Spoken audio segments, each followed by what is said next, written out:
Morora green iro.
Hi guys, how are you guys? Hi guys, how are you guys? Happy Valentine's Day, guys. How are you guys? Are you good? What did I tell you guys?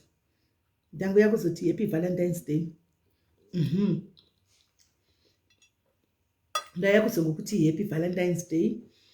Mese munodiwa mawanei kuna yasikana nasi pa Valentine apa. Matenge gochi kwa takangofanana. Matenge gwewo chi guys kwa takangofanana. But guys, chokadi chilipo nchekuti Valentine ga, it should be an everyday thing, guys. Nyaya rudo aitomfangu kuya muso Valentine. Every day should be a Valentine to you and your lover. And every day, when you wake up every day, don't you say good morning, baby, I love you. Amusem dani matext ekuti I love you, I love you. To your Valentine, why should be the 14th of February be a special day? Why?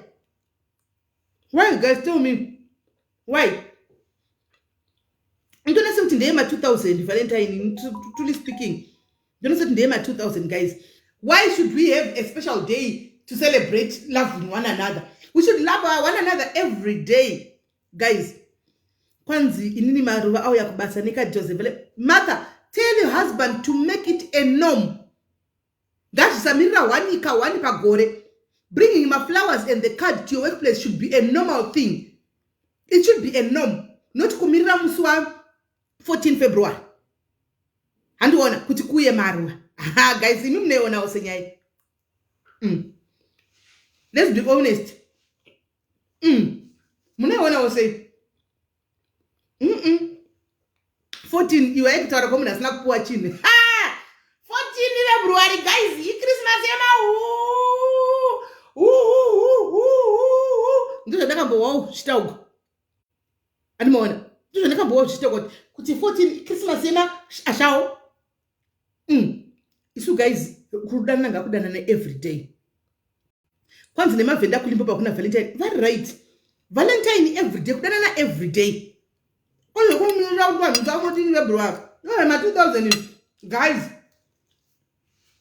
Imagine zera rangu lino ndo kudani chito posta maruva. Guys, you have to go na sati ngamaruva. Ndito kudani ndakapata maruva kuti ndatimi gwa maruva aya. Ndatenge gwa maruva ne cup. Chimwe chinenge chiku Valentine. Maruva ne cup ne marosi ameno ne chi amezvidori. Guys, gaya kana ne vana vacho vari ngano sina mai makakwana. Vande mai makakwana. Vanzi naime makakwana.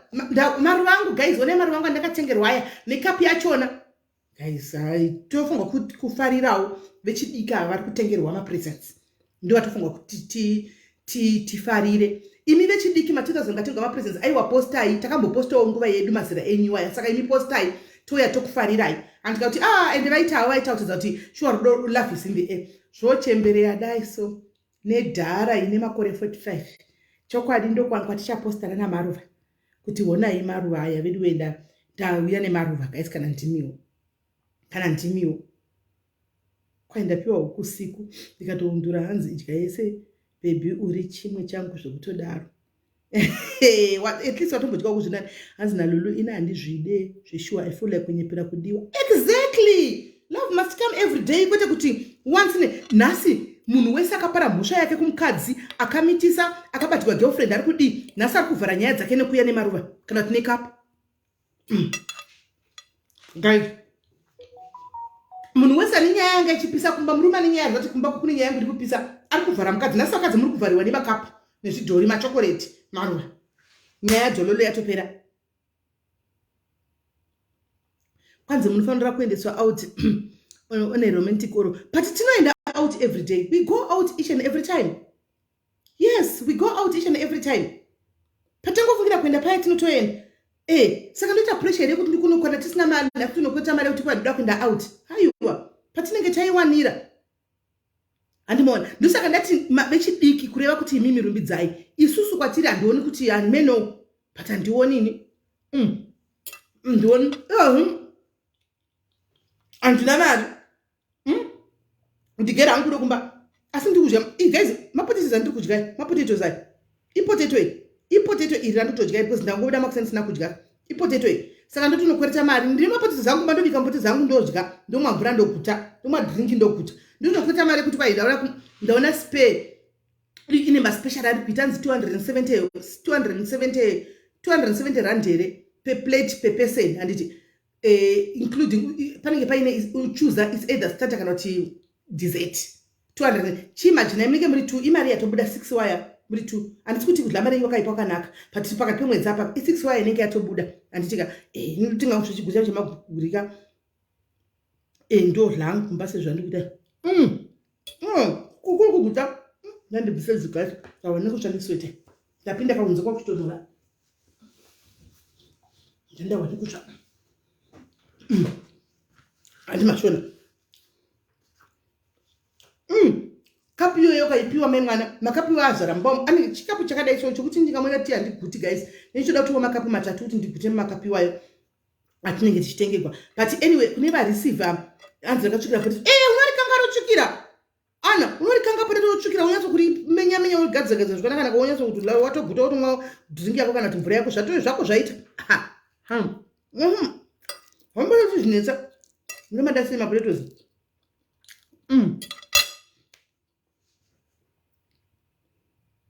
Nibvira ndiri ndomada manje ndipendi ndokapika kwamabika sei ndomada right. But guys, on a serious note, let's teach me like dinga.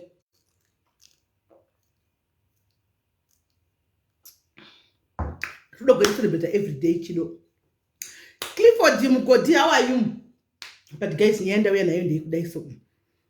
Ma diaries eku South Africa munema kuwa. Ma diaries eku SA mashi mamwe acho vamwe vachona munema kuwa. Makuwa chayo makuwa ndo amunawo. Vanhu eku SA vahlei guys. Vahlei vanhu eku SA kwai SA kana zima meno pakati pe SA kana zima kune mukadzi unoremegwa neguwa memwana. Kufamba wakati kuremegwa neguwa. Guwa kufamba naro guwa kuti ndoda kufambisa guwa ndoda kunori kuita chindege chemakuwa. Ikanitenjila guys zvifambi. Kuita chindege chemakuwa. Vanhu emi SA. Hai na maitapiwa. Kana maitapiwa. Kana. Animona. Joburg Zimbabwe vaita makuwa skana. Vanhu vane makuwa yava izvo mira ndikuze handi munoziva kuti tatine group redu reWhatsApp riya tine magroup edu 2 eWhatsApp. Tine 2 magroup edu 2 diaries eWhatsApp. Kune rekutanga handika rakazara tikabva tavhura rimwe handika rechi2. Saka vanhu vanenge vachitamba vachitanya guys kuma WhatsApp group kunonyewa tinonyeya vanhu. Regai ndigara tokudzai pano pachena pano. Kuma WhatsApp group we talk. Hanimona ma WhatsApp group anonyeyiwa ano ndo kunotaka kusekuleta zvimwe zvinhu chatinoona chidini WhatsApp group inonyeyiwa munhu. Anditika kwaita rimwe dofo kudara funga kuti simeri vanohliswa here kwati vanodi hatisi. kuri kutaurwa imwe nyaya yakanga ichitaurwa mastreet umo nyaya yakatongouyawo nemwe munhuwo kwoza magroup mawhatsapp group guys munhu nemunhu anenge ari kumagroup ake akasiyana-siyana kwaanenge ari isati isi tunhu anotambirepi isusu kune mamwe magroup atenge tisiri umwe munhu anongotora kwaaonawo nyaya yakewo yataka interest ouya ukanda mugroup yavanhu votodiscussa zvotopera wainda wanotora nyaya mheno yakaona mastreet umo kuchinzi kune munhu unoda kuurayiwa here kudi saka vanga vachangobva kunetsanazve neumwe munhu obviously muchangobva kunetsana neumwe munhu noti ndikuda kuurayiwa munhu obva taura kuti ndikuda kuurayiwa ndoda kuurayirwa social media tikangoti saka vakachisana nemunhu ndo vakuda kuuraya munhu hanimaona nyaya itokuringwa muya ndatopinda unoona nyaya itokuringwa ndobva ndatoti handina kuriona ndiripi iroro ndobva ndatowana nyaya yatodiscussame ndobva ndati but guys tara chokwadi indisama audio handiwanza kuita zvekutaipa ndisama audio hangu paingati guys tara chokwadi ngativei honest isisi musanyanya kuitiswa nezvinhu zvekusocial media uko imi makanzotarisa guys hanimaona munofunga kuti yokozuna namatigimu vaya vanganzi vanouraya munhu they are not capable of killing and I'm repeating it here vakadzi vaya vakavatarisa vakadzi vaya vangaitawo they can be many things but not kuuraya chinhu chikuru guys musatambe nekunzi kuuraya munhu hanimaona ndinotaura kuti handivazivi hangu matigimu I met yoko once but handivazivi and handitomborina kana handitombotaura namatigimu but ndakavatarisa hadzisi type dzekunzi dzingauraya munhu kuuraya munhu social media pane zvinenge zvichitoitika tiri kunye vanhu vangotsvaga mafollowers avo zvakanaka hatidi kudzwa nyaya zisina nebasa rese hanimaona tatopera paita ndege yemakuhwa mugrupu muya yatora screenshots hanimaona mavoice note angu iwayo ndo akayopika angu iwayo ndokutora mavoices haminota nyaya ina mazoi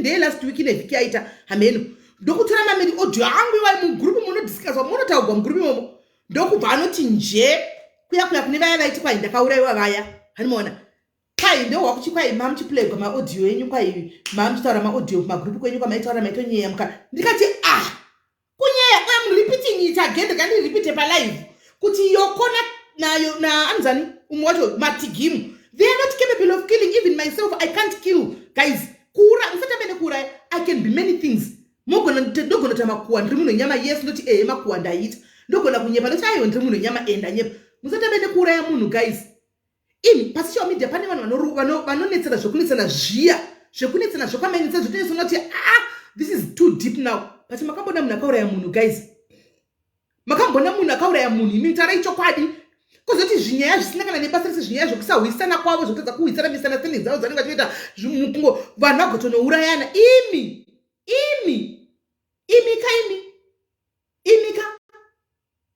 imika ndatitiga ndichitaurire pano kuti usati ako kutora anzimachi mavoice notes wakatora uchilisa ubva wangoti rega ndiunze iri vaita life vazvitaura futi palife ke yoko nemukadzi yavo matigimu they are not even capable of killing look at them vangaita makuhwa vangatuka vangadi but kuuraya never I vouch for them havangaurayi vaya havangaurayi hazviti ini chekuuraya huku chekuuraya huku chako ndinotohla huku kuzoti munhu guys kuzoti munhu ndakuya kuti ndizotaura kuti vakadzi makuhwa akaipa mumawhatsapp group munotaurwa zvakawanda hani muri kuona yesiboko madhumbe mumawhatsapp group munotaurwa zvese ende usafunga kuti tinozosvika kuzvidzokozo zvatitaura just because iwandisa kuri kutaurwa munhu nokuti isusu takadaiwo tikutotaurwa kune mamwe mawhatsapp group ini ndakagara pano kudai ndinenge ndichitoriwo sender of topic somewhere kune mamwe mawhatsapp group akawanda kana nekunoswera vanhu vakwanda data refacebook pane pasina saka asire whatsapp harishaipo ndokwatinoswera tiri ikoko andiona kumawhatsapp uku kune vanhu vasina data vaya tenge tichomborewo masi zvatinotoita panapa zvinotombotorwa totombonodhikaswa kumwe handimaona hazvishamisi kuti vanhu vanonyewa mawhatsapp group kana wapinda pasocial media ukauya pasocial upcoming kana masvika pasocial media tinotokunyeyai ende tinototaura pfungwa dzedu nokuti zvatinongoitwa isusu mungona tinongonyewa ende tinongotaurwa munhu anongotaura zvaanoda pamusoro pedu chero akada kuti hure akada kuti zimuroiri iri rakadla chibereko munhu kuti zvanoda isocial media nesu tinongotaurawo hazvitombotyisi we hazvitombochisira titombovhundi kuti kwai tirege kupama kuzvitaura kuti kwanzi avaura yoko nematigima guys yakona matigima vaurai munhu guys avadaramba ndoramba andomira pamukaha kudai kuti ndavarambira ndivazivi asi ndavarambira wokamutirisa kudai so kuvanhu vaya havangaurayi munhu vaya havangaurayi munhu vaya hadzisi shamwari dzangu andivazi yoko I met here once auya kuHaiti matigima nditombomuziva nditombotaura naye ndakana namba yake asi already weka ngatirege kungotishibise pamwe pasiripo vanhu munoona ngatingomiraiwo pachokwadi imi guys nyasitaura ichokwadi imi makatarisa vanhu vaya tu munosi kuti vangauraya vanhu vaya taurai chokwadi munosi kuti vangauraya vanhu imi kana makavatarisa yoko namatigimu vakatosimuka kuti takuenda kun'anga kunoroya munhu kuti ngafi zvingaita mukuru uno kuti nguva yemakuwa kana kuti kwata group sekai kunotaurwa business anti kuti nguva yekuti vanotaura zvinhu zviri mumastreet umu kuti nguva yekuti kunotaurwa chi zvese ingori mvenge irawabira mabvange ikoko vanhu zvamutanguwanawo kune dziri mutopiki tokozvatokomenda todarika handiona ndio basa remawhatsapp group zvimwe zvanozosvika kuno kuti satozviwanawo content kuwhatsapp uko totozoya naye kufacebook handiona nokuti munenge musiri kumagroup ikoko handimaona ini ndiri kumira yoko haangaurayi munhu votsina matigimu ndive makomedi vaya kutuka vangatuka handika vangaita there can be so many things handika zvimwe vangaita sekuuraya bodo ndaramba ndamira navo kuuraya never kanitechilamapotetos kuuraya ndaramba ende kana mauya pasocial media maupcoming andika muchiita zvamunenge muchiita social media asikana garai makaziva kuti inoitwa ss social media tinoitwa ss asikana musaita moyo musaita magi uchatukwa kwekuisha take matigima saurayi munhu aiwa kuuraya bodo nendazviramba aiwa kuuraya bodo ndazviramba chinguripo guys ndechekutika kana mauya pasocial media guys pasocial media tinoitwa yese tinoitwa yese hanimukunzwa and the content let me talk about this content thing hausi iwe wega utakakuya necontent pasocial media content unogona kutoiwanawo kuno umwe munhu iwe uzongoitwista hanimaona woitawo zvakanangana newe hanimaona content hakuna munhu anoti ndakatanga necontent yangu ndega munhu anotoenda content akatoiwana kuna somebody else hanimuri kuona akatoiwana kuna somebody else content can be 100 guys musanasana nenyaya yecontent munogona kuita content muri 100 hanimaona vasi pacontent iyoyo vanotoziva kuti uku kunotunakidzira pakati mose muchiita content 1 tasai mabloggers anonyora zvinhu zvimwe chete nyaya 1 inosecurate dzidzai kumabloggers anotora nyaya 1 iri kupisa iyoyo inosecurate uku mangwana isecurate uku isecurate same time isecurate kwese asi kwese unoiona ine macomments vanhu vanongonakirwa nekunokomenta kwese akunda munhu anotanzi ini ndine ndauya necontent ndovengerwa ndourayirwa content hakuna zvinhu zvakadaro seke content dzembedroom dzakazara pano pasocial media dzakatanga nawo mwana kudhara pana maitanaka vaya muchikuziva imi guys vakatouya pano vakatitira demonstration live yechikapa muchiri kuziva here guys vakauya pano vakatitira demonstration live yechikapa pano zvisati zvamboitika zvatinonyara isu maitanaka vakauya vakademonstrate ndipo patakatanga kuona vachiita content iyi ini like zvokutoti zvinhu zvakadai zvinogona kudemonstratewa nhai pasocial media tongozati zvinotaurika but tisinga zvinodemonstrate vakauya vakaita demonstration vanodzidzisa kubva kune zvemubedroom vagodzidzisa kubva kune zvepai vagodzidzisa kubva kune zvemasare vagodzidzisa kuti murume zvinoita sei vanodzidzisa zvese maitanaka ava munhu kungoti munhu asina noise nevanhu munhu anongoita tunhu twake akanyarara havana noise but imi munovaziva pano takavaunza pano maitanaka vaya vanobata nyaya idzo dzese dzinoti vanhu vakaona nyaya dzemberi mukaenda even kwatitido kuitwa couples session couples meeting inoitwa niti mukauya pano tinogona kuzotaura hedu isu zvinyaya dzimasita kuti dyose zvahari asi nyaya yemudzimba iyi tinotoita kubva kudhara kubva 2019 munozviziva tototaura tikuzogonedi kuti mazita dyose zvazviri asi tine tichotaura tokutsva gose rakatirerukei asi tinototaura nezvenyaya dzemabedroom idzi saka content can be done nemunhu wese guys ani muri kunzwa inoitwa nemunhu wese ini content yangu yanoteseta saimone content ndakati ndichitanga kusvika pandakati urutedzera tetizo yokudii ndikati imi titizo anogara kuzimbabwe ndogara kusa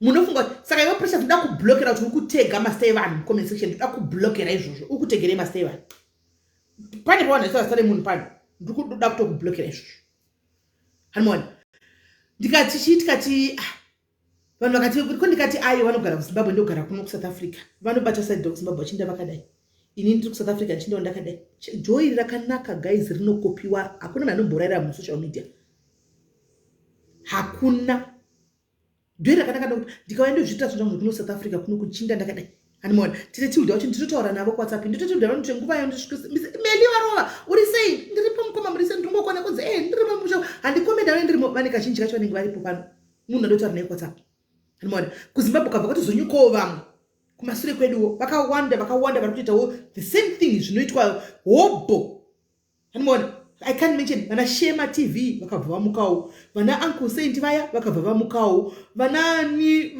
vanokamukawo ichibva yazara kuenda kuZimbabwe nokuti haungapedzi Zimbabwe yese uri one. You can't. Panoda kuitwa bheupu pakawanda imo muno South Africa muno handika kune vasikana vari kuJoburg uko ndikanga namasta avo kune vasikana vari kuJoburg uko vari kuitawo zvecharity kuJoburg uko fanira kuti zichiko ane foundation yavo vachaziva vari kuitawo vakabata vakaende kuJoburg ungaipedza South Africa ungaipedza haungaipedzi koitawo mwatisingatoziviwo hanimona vanenge vachita content haiperi guys it's what you do kana ari matalk show atoita panapa vangana nomaita guys matalk show hope anta matalk show hope it's how you present your shows zvinoita kuti vanhu vanakidzwa nditi vanhu votevera vanogona kutenda kwese kuti achibva kuti yapera handeyuku hanimona because vanenge vachida entertainment chete so guys and sienai nekutaura zvinhu nekungosira muchingoti zvinhu zvisina nebasa rese munoda kutoita issue pasina issue tsvaga nenyaya yavanhu vemakuhwa sienai nemakuhwa mani vanhukadzi chiko siyai tinyaya kumawhatsapp group uko chiko nemi chii nemi kumawhatsapp group ndo basa rako kumawhatsapp group tinotonyeya tototaura kumawhatsapp group uko neungatinda kutotona zvinhu zvekutadza vanhu vapombonoke vafare nekutya kuti iwe uchaenda noripota kutadza kuti vanhu vapombonoke vafare nekutya kuti kune vachinotora screenshot vachina noripota tinototaura ndo basa remawhatsapp group ufunge senge manyira mingi ndikuti kumawhatsapp group kumwe kwatisiri kuyokuya ndiwo chichingoiti kumagroup ekudhayari ziko tichingonyeya group risinganyewi i1 chete global ayo kudiwi zvisina basa global adiwi rekudiaspora autotauri zvimwe zvinhu zvisiri group related ofichini kunondibhuwa nenyaya izvozvo ndikazvibudira mugroup momo saka ndinde kune reessay kwatinondorasa musoko zvino kune reessay riyavo toraswa muswe kwaita muna nemakuhwa anosimudza makuhwa achinda kuda kunotigwisanisa iwe autigwi mazvinzwa bishop chiutsi vanhu ava agwi atigwiwe ndo game repasocial media welcome to social media ndichikunyayai nhasi mangwana muchindinyeyawo ndokunyeyayiwo nhasi mangwana muno ndinyeyawo kwenyu zvodzoka kwandiriwo ndazviwo kana chida ndikuadresai nasingari ndorisana tichingodaro ndokukura kwacho pasocial media andika ndokura kwacho inangoseni story bishop ndinogona tokunyaya everyday imi manje muri bishop kudai azviti kuti muna bishop manje muri muchingozoadresa every little thing chete chaitika muchingopiwa makuhwa muchingotaura muchingodzoka aiwa mudaro amukuri mukadaro zvihwei museke kuti ndezvaangataura nezvavo zvaida kundiuraya chete animaona how is comfort sisi comfort yakaitwa surgery sisi comfort ndi prim ndiye akaitwa first surgery guys Primrose uya akaitwa ruomba akadirwa acid uya first surgery yake itwa successful akaitwa first surgery yake yakabudirira tinotenda Mwari saka tamirira yechi2 kuti agadzigwe skin graft yaya aitwe zvakanaka agadzirwa aitwe zvakanaka kuendezvo zvotinashe kunyana ndokuti life ifambe kwa global kuti global kuno chimota kwa zve group chete ko bhoko atobudai ndikati ndingambonakidzuni kazvibudira zvino ku SA vanhu vachitenderera vanhu ku SA vanostrola ma street ina ndimo ine ma group kunzvaka nyaya yainkana kuti dzinouya pa group re WhatsApp papo kuma WhatsApp group ndokwandodzoonera handipopindi ma street dzinouya kuti uchimhaonere kana tisincho tototanga kutoidiscussa tichitofamba nayo screenshot iyoyo tichitoidiscussa mwana mwachipa muono wake tichipa pfungwa dzedu hazvo kuti muono wedu ichokwadika hazvo kuti muono wedu ichokwadi aiwa muono wangu ini uyu ane muono wakewo uyu ane muono wake tichitoenda mberi takadaro hazvitomboshamisi mufunge kuti ungabva mato tikaenda kundana pa screenshot imiwo bishop mubva matobva kushandisiwa asina ndibasa rese tikaenda tonoplaya screenshot voice note rameli palive kana ndimiwo shuwa muntu azviti ndasingatombotaura stai because nachitokupa irrelevance ndachiyega ndichikupa irrelevance yachona hazviti saizvozvo mukoma wangu kana tinunu wangu hazviti saizvozvo nokuti muchapiwa everyday muchagona munhu wese zvemuchingopiwa everyday because munotonyewa everyday zvimwe zviniginowa tinotonyewa everyday izvo zvini tiri kutonyewa samwe kana shungu mona right guys Hatimbowa nyaya dzekumujolo kuti maitigwei ichi chiri kuitika guys. I'm just going to spare about 30 minutes ndobva ndaenda. Ndikaendise number timbowawo kumujolo kuti how are you kumujolo? Zviri kufamba sei? What's going on? Mapiwa here presence.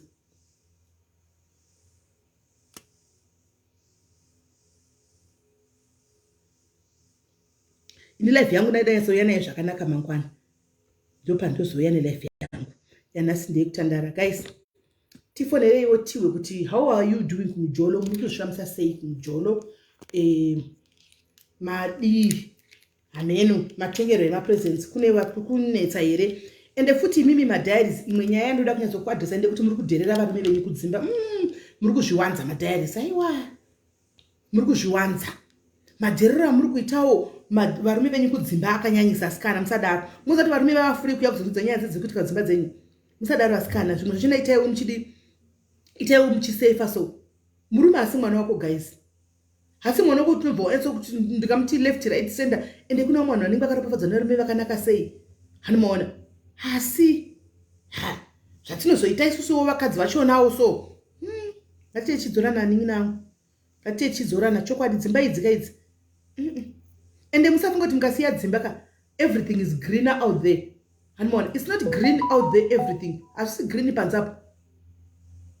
Hanomaona. Unogona kutozodemba imba iya kuti mai wendo diko. Ndichidzokera after some years unoona vanhu vanokunyenga vanokudai muri pavarume guys. Vanokudai muri pavarume ingobva pamurume wako uchindenyesunda kuchigure futa munyatsokuona kuti makandiwa asi Jesu. Ndamuona. Muona makandiwa asi Jesu.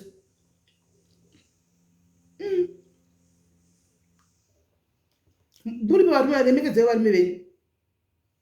Guys, ifona itinzwe vari kuda kumbotudzwawo nyaya dziri kuitika mukati meupenyu hwavo.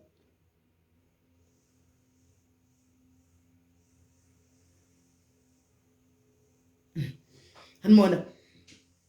Itai kuti mufuti mbowawo tichichikunetsa. What is going on? Chichikunetsa mukati meupenyu hwenyu guys. What's going on? Unogona kusangana negarden angel cup. Ndaona vakawanda vachibuda vari kukanda maposti avo ekukumbira uko. Vakawanda vayambutswa. But guys panyaya yemaposti mira ndikudzei chokwadi. Vari kukumbira through maposti. Kana wauya nenyaya yako, uya nenyaya yemachokwadi. Usauya nenyaya yekunyepa. Handi muri kunzwa. Because ukauya nenyaya yekunyepa, haungopiwi mari just like that. Of course pane mumwe munhu anongoda kubatsira iwe kuseri. But muzive kuti vanotanga nekwatiri isusu. Wozoya kwandinondudza nyaya yasiyana. Zvawanyora uku kuvanhu nezvawakundudza ine zvatosiyana. Mara ibudi. Tatofunga kuti uri tsotsi. Sei uya mastatement ako asiyana. Kana uone nyaya yako uya nechokwadi chako guys, unongobatsirwa. Stand on your ground, come with the truth. Ini vedu nyango kamira kadekade. Vanhu vakawanda vese vazhinji vanokana maposta varibatsirwa kuseri zvamusingazivi guys. Kuseri. Utoona machoti number yemunhu isimene iri kupa ndodzoka pachiti naiwe haidiwe nyaya iyi. Please dzoka because ndanga asina kuisa ningikiri number. Pane pane tamu ndingada kutomubatsira. Unoona? Tozowana munhu obatsirwa kuseri. Asi uyaiwo nenyaya dzemachokwadi. Uyai nenyaya yawo, musauye nenyaya 100 kamillion noticha tove confused. Nomsa number ndakapina apa. Nomsa number ndapina apa zireva fona tiwe. Fona itinzwe. Chichiri kunetsa. What is going on in your lives? Chichanetsa kumbo. Chichiri kunetsa. Fona itinzwe. Nomsa number ndakapina isikonekera ile number. Kwaita vari kupiwa mapressure nano mapresence. Mutsai ndiwo uri kubvuma kupiwa pressure. Iwe ndiwo uri kubvuma kupiwa pressure. Don't get pressure. Usaita pressure from social media.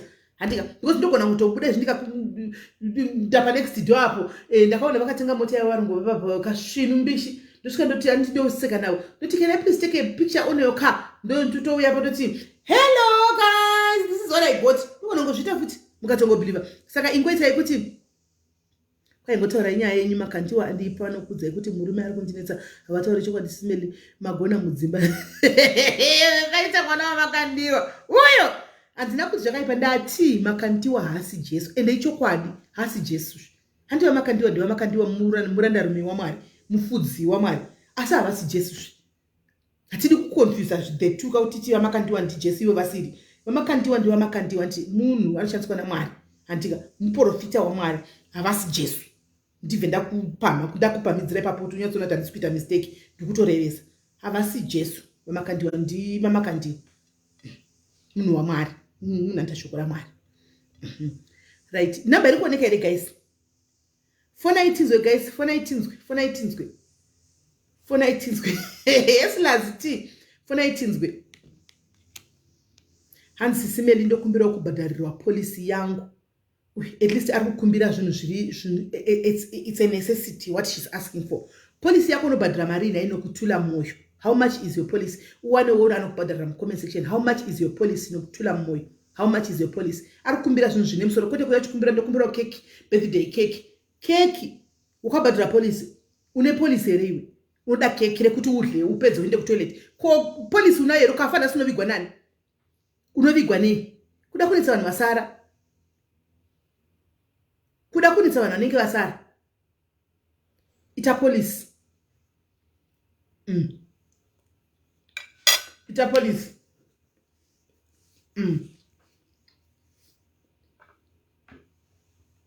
Fona itinzwe. Kuti chichanesa kunjoloko. Fona itinzwe. Akumbira police guys answer phone number. Phone number iripo Suzana musikuiona ere. Phone number iripo iyi. Andina jile ndokuniona baba. Anabotara zvakaipa musoro papa paini. I respect people, men of God. I respect, I fear the anointing inenge iri pavari. I don't talk bad about men of God. I number ndakanyora iyi, number ndakapina iripo 1. Number iripo phone itinzwe. Uyakumbira badra police yake uyo nokutula guys. Acha anobadra mari 89 rand. Hanza isikuonekwa ora timira ndibvise ndise futi. Ndibvise. But number yangu guys you should be having it by now. Number.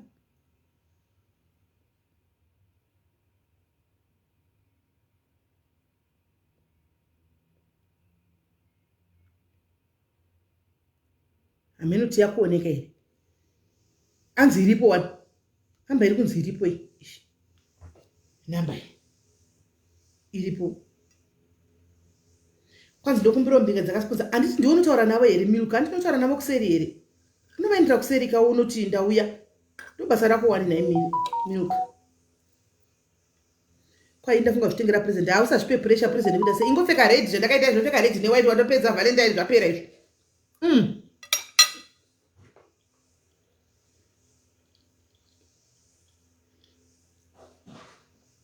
Fona you guys tinzwe. Hanzi number iripo. Alright. Fona you guys, fona kana msina fona ndoinda. Because ndatinya irinda ndakapindoya live yangu mangwana kuti nhasi. Martin Chisa wants to be in the video. Inojitika ku edai angadzi chinozoitika ndechekuti tinogona sazo iri kuramba. The person was unable to join because of technical issues. Network.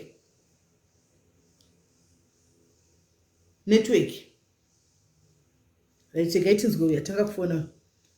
Hello dear. Hello Pavale. Should you say? Ndirilaiti magadi. Did you boy ni watange gwe? Atikutomboda tarazwe valesi SIS MELLY. Pakaipa. Kuti wa pressure. What's going on? Ndiri kuda kubvunza mamwe madzimai kuti vari kuzvigona sei pamabhengi account apo. Inini nemurume wangu tine bhengi 1. Ndini ndakarivhurisa saka tongoshandisa tese ipapo. But sometimes I feel like ndandisingadi kuvhurisa ndandisingadi kuti iye avhure rake nchiitira kuti ini ndimanage mari dzese.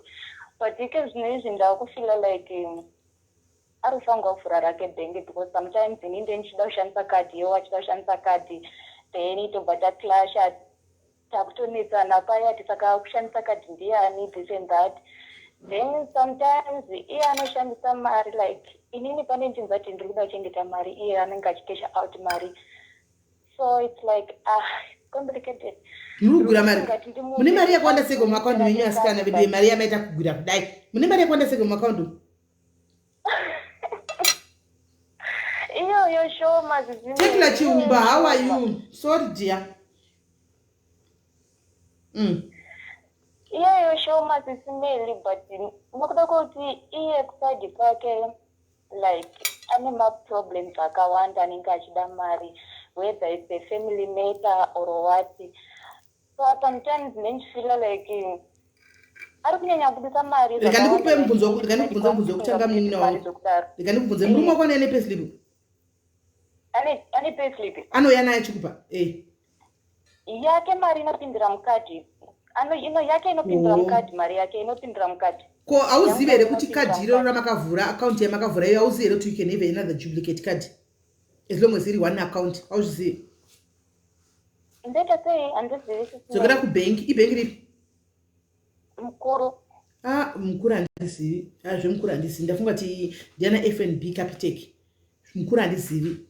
Asi kazhinji kacho unogona kuti munenge mune main card ka poitwa rimwe card rinenge riripo as long as mari yenyu ichingori mari 1 inenge account 1 chingoshanda vanogona kupai chimwe can't we ndizvo ndikutaura kuti muite rimwe card rese account iyoyo but mukuru handizivi manje. SIS MELLY saka zvinhu zvachida zvoti like okay ngatitaure like zvakadarika handiti like maproblems adarika kubva like maybe paNovember December like kumba kwakauya nemaproblems handina problem unokubatsira hama but nokuda kuti inini vangu vabereki vari kuno uku saka handina need yoti ndivasendera mari like yende ndivasendera yende but nokuda kuti vake vari kumusha saka titomeka sure titosenda mari every month so handina problem nazvo but it's like background yake also zvisiri zvokusendera vabereki anenge achisendera even masisters vanenge vachichema yende vachichema kuvapa mari not like vanozoidzosa kungobatsira then saka kubva like kubva last year maybe October November baba vake vanga vachirwara ndobva vazoshayisa akaenda kuZimbabwe tinazokwanisa kuenda tese akaenda ega saka mari dzakabva dzangobuda. I don't have a problem with it so until now pakadzoka noti tachaita zvikwereti tikabva tapeya zvikwereti unobvunza kuti mota yangu yafa ini ndoshandisa mateksi kuenda kubasa handina basa nemota yake mota yangu yafa inoda zvipatipi saka ndinchirose sometimes imwe mari inongobuda sometimes inenge isiri necessary futi mari takaisa pamwe chete saka ndakufila like ini ndiri kushandira like handina zvandiri kushandira wakambogara pasi nemurume wakambogara pasi nemurume ukamuudza here zvakanaka kuti zvauri kufila right now kuti I feel like kuti pari kuita problem yekuti every time ndikuspenda mari yakati hatina mari yati kumbochinkwatsa tisavewo tigozoita something noupenyu hwedu every time unoburisa mari tidai wakambotanga because first step is for you to communicate naye. You need to communicate with your husband. I don't know. I really don't know. Ndokwanisa kutanga kutaura naye how like because how say murume wako anorova here pamwe ndikamutaurira ndienda kuti seginge ndisingadi kubatsira hama dzake or what but ndikubereki inini mari yandienda kushanda ndiri kungoshanda but handina kana chinhu wani chinobatika choti ndongoshanda like ndichingoshanda mari yese inenge ichienda even like December takakwanisa kusendera vabereki vake mari handiti but vangu inini handina kwanisa because zvinhu zvazvo zvinobatana but takatomeka sure tichi vabereki vake tasendere mari but inini kwangu handina kwanisa birthday rangu rakauya January handina kana kwanisa kwana SIS MELLY present because zvinhu zvazvo zviri tight kuside kwake but ndiri kuenda kubasa SIS MELLY but ndizvandikureva munina murume wakanorova here akaroora akabvisa ndoreva kuti anorova here kurova harovi SIS MELLY saka wai uchitya murume wako kuti handisi ndomutanga sei munhu ane mamudzi chinzwaka it's how you approach your husband zvinoita kuti nyaya yenyu itaurike ukamuapproacha uchiti iexample yandikukupa andika ini ndaneti I am tired ndo everyday nokura basa bada pachandi kumboona kuti basa kutumira mari vabereki vako every month uchitumira hama dzako ini mai vangu vanogara muno kari remember nyanda vabereki vari kumushaka inini handingashandira umwe vanhu handipengi that way muita pamuromo uri kunzwa kana wada kuti utaure nyaya yako andika go to husband ndokumbotaura nemi dedi andika magara pasi dedi ndikuona sekuti maybe we are overspending and kana riri grocery rekuti vabereki tadi kuti tironge kuti tovatenga grocery papi remari so that tikwanise kudiwo kuti sarawo nemari yatinenge takaseva because ndikuona sekuti toda kuchitawo zvakati nezvakati obviously neplans dzimba kwenyu hatisi kukwanisa kuita because mari yacho inongopera tichiti uyu akadai mwe akadai ngadzizewo kuti dzimwe nguva tinokwanisa kuti no pane vamwe vanhu hatisina mari nesu toda kuseva iko zvinojuna kusvika kuti kadzingwa muno tisina kana mari todini andiona unogona kumudza zvokuti iye munhu anishiya kuti okuti achachiti kudii but sometimes is the way yatinoapproacha varume vachona inoita kuti naye vazoti tizofila kuti hazviiti ndo chekutanga kuvanhu vakaroorana sezvamakatoita izvi right 2 joint account hai pakatoitika joint account munin'ina yatovepo And one, you have to have a joint account. What you can do, the other thing is, you can always go and but speak to your husband. I think because speak to your husband first. And baba, ndafunga kuvula imwe account. And ndakazvimirira kuti ndikwanise kuseva. Kana kuti mu account yatinayo ishi. Ndafunga kutita rimwe card, vanokupa rimwe card. Andiwana, inde ndichikupa imari yamunoshandisa pamwedzi. Imwe yese ndosara ndakabata inini kuno card. Then you allocate him kuti pamwedzi kana chimupa 5000 iyi ndiyo yenyu. Kachida kutumira hama dzakachatumira pa 5000. Ndo pane transport yake. Ndo pane bhawa yekumadore papa. Imwe yese sara iri pachi mu account iwewe. Andiwana, you can do that again. Asi zvinobva mukutaurirana. Alright, this is email because ndasingatombodzeti ndomuapproach approach it in a nice way. Usataure tamira wapani kakafara paya aiwa tamira pani kakafara paya sana asi Valentine kudai handi muri kudzana masuti nonsense pano uya paya mota tanga mbotamba chikudo ndida kuti akauya nasi muri kokola antika une magaro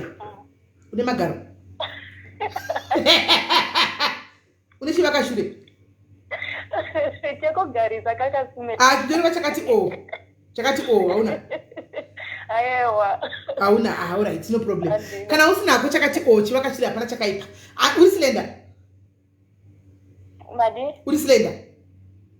No, aiwa ndiri pakati nepakati size 34. Size 34 hausi munhu hausi slender hausi mudhafu uri pakati nepakati. Handisi slender handisi mudhafu ya. Kana auya nhasi baba ati muri izvo zvambotumira zvimatext zvekuti happy Valentine's Day, love you. Matumira nati. Saka you keep that spirit nasi. Keep that spirit. Rabakusendana naye tuma message tuma sweet nonsense antika uda kupresenta nyaya yako. Andiwana. Cook a nice meal man. Rongo ido bike nasi. Yeah. Wachida kubike? Sorry tusimele. Ngochida kubike man nasi. Nanifunga kubika rice nisa masala aside something like that yeah. Yeah.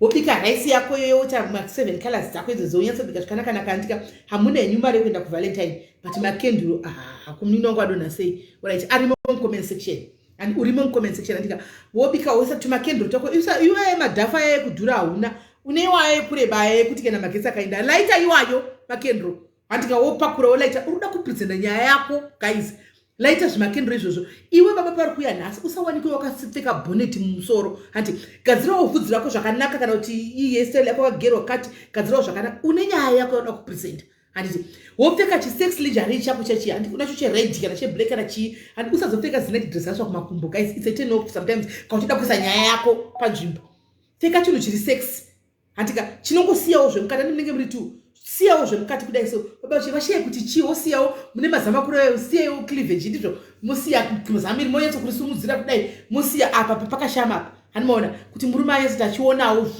anti maona pano uya dedi chikafu ichi muisa chikafu apa manje vakoma ava vakufona sandapedza kurayira mwana manje so hello batai makadaro manje mukufona ndichadligwa airtime batai makadaro ndipedzise kudza mwana handika tozotaura right wosumudzira mazama ako wosiya cleavage yako andika dedi vachiuya wamirira dedi vachipinda kudai so visabvudza dedi zvaunga usingasiti ndozoti hamubvisi vari menyu butsini hamubvisi visabvudza dedi uise apo visa masocks uise apo vafugwe nemhepo makumbaya avasora vakapfeka andika wonovageza maoko kana chitanga kunda nogeza muviri ngavachitanga vaida nogeza mvura inodziya ngaitovemo kana iripo mutabu maybe mutabu mushawa meno ngavaisai mvura vagezi nemasocks achona zvese vogeza vapedza kugeza zvakanaka paya handei kunodya unochitovabata uchitovasundidzira muchitamba chikuru chinoenda nawo kunodya paya masvika patebhu andika munyatsodya zvakanaka mopedza mapedza kudya manje wochipresenta nyaya yako zvakanaka pai pamwe muchinongonamba zvinonyamadza vemadya dzichikeni dziya muchimwe henyu mandikiri madesserts madrinki kana kuti imvura kana kuti chii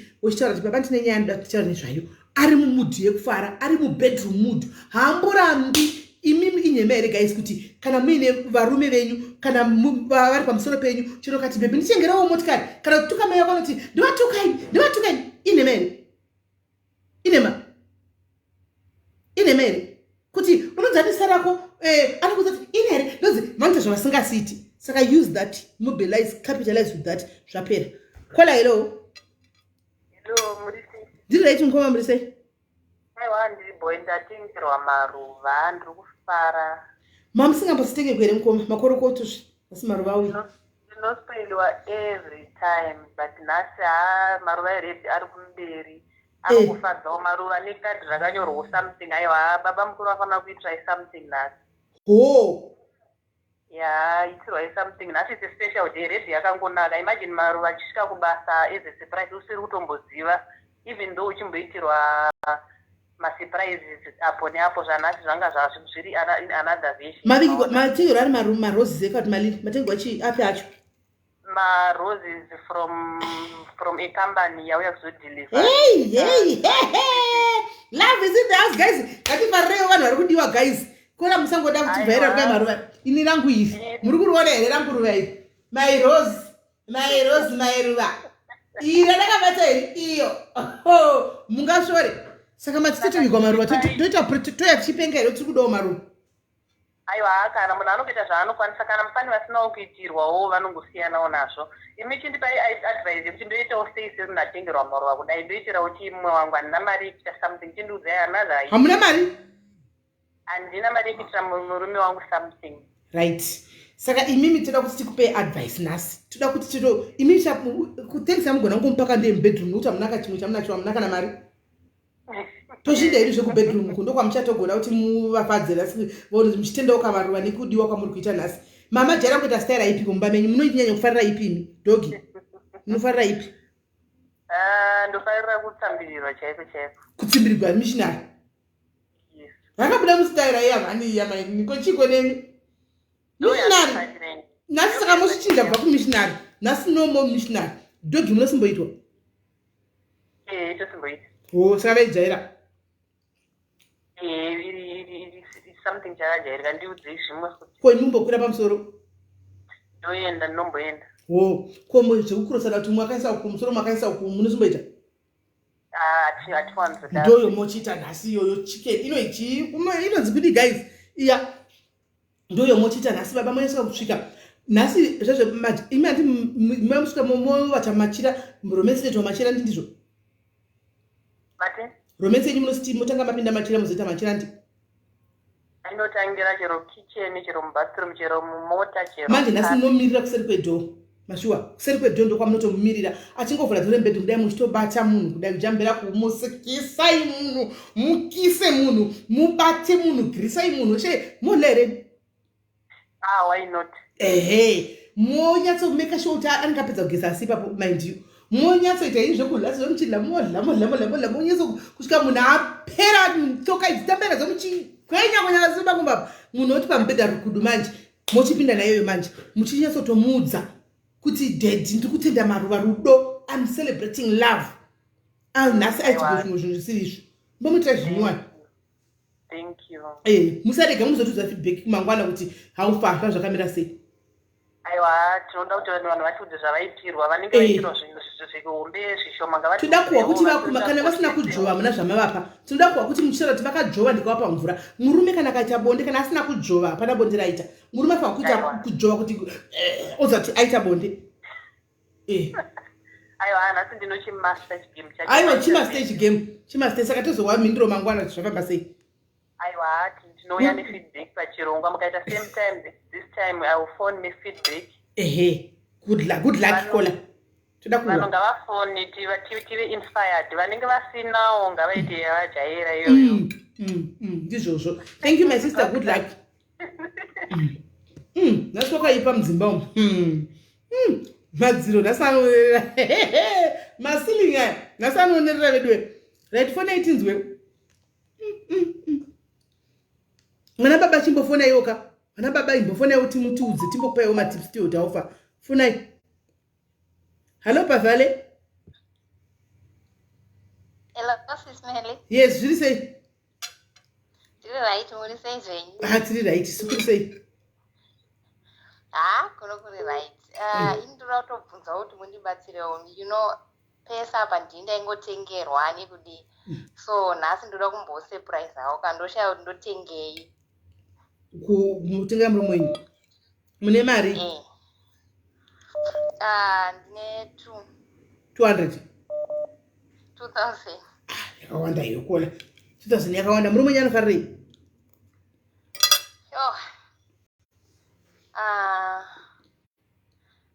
Anomwa doro and ngatiko munhu anongori munhu ari simple asi munhu anonyanyoda zvinhu but Anomwandoro ripi? surprise only something. Asarudzi anongoti rinenge richingomuitira panguva iyoyo. Mawhisky kana kuti mabhotoro kana makeni. Anomwa mawhisky ndo anofarira. Right, saka munotenga whisky mimi nasi.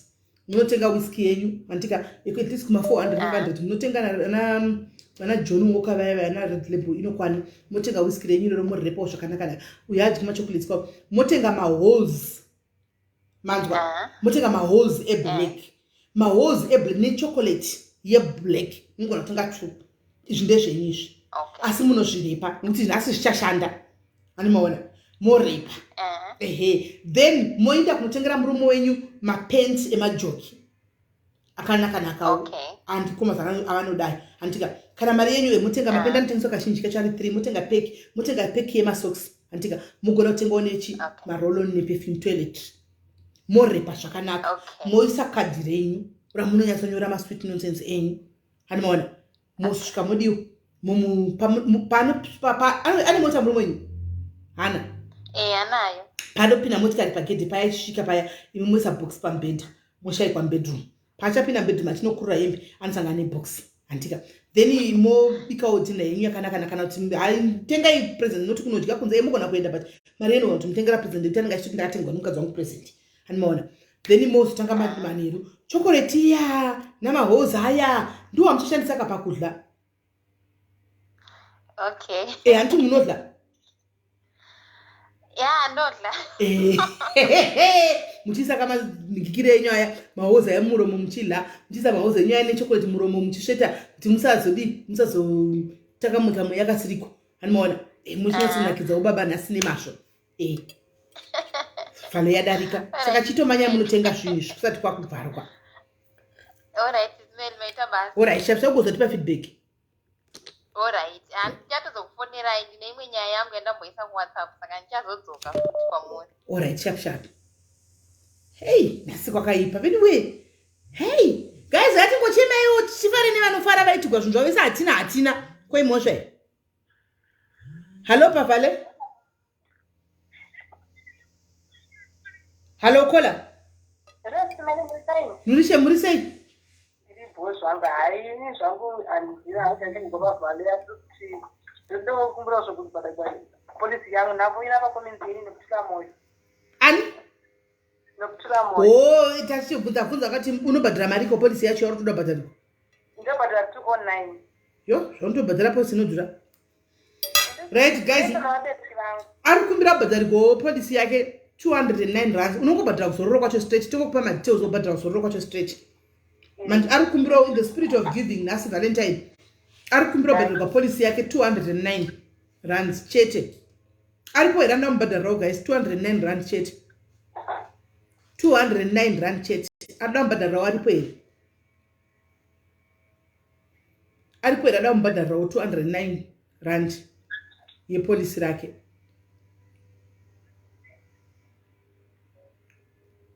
guys dairaika paripo irada kumubhadhariro 209 yepolisi rake guys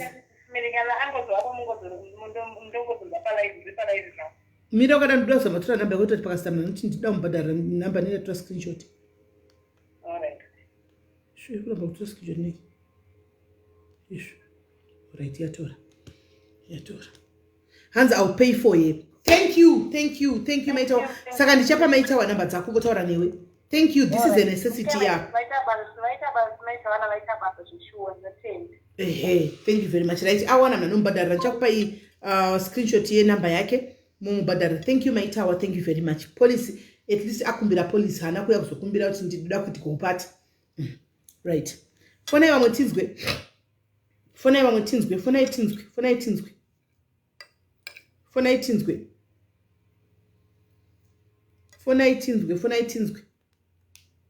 kuti chii chiri kuitika mudzimba uko.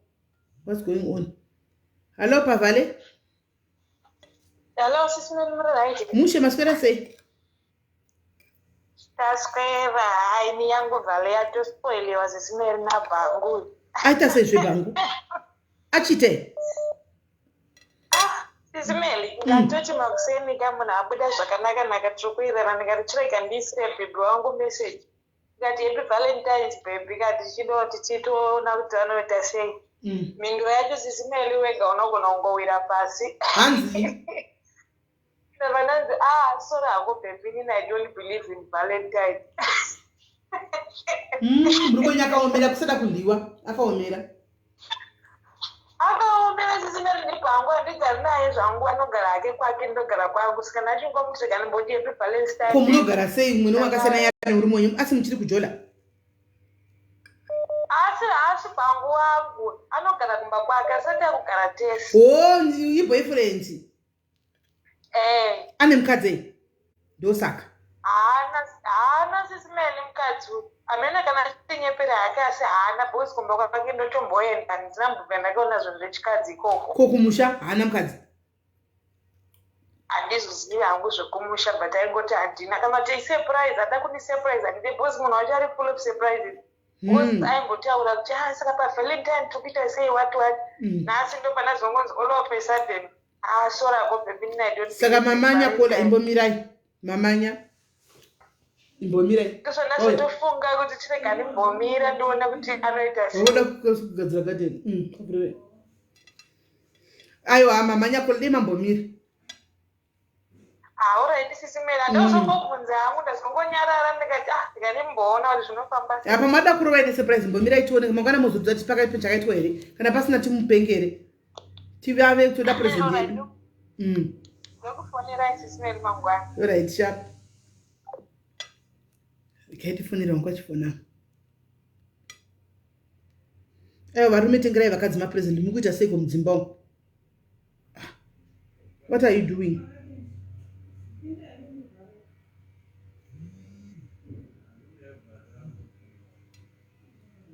hello hello Hello, Sis Melly. mushe kanjani Mushe Sis Melly.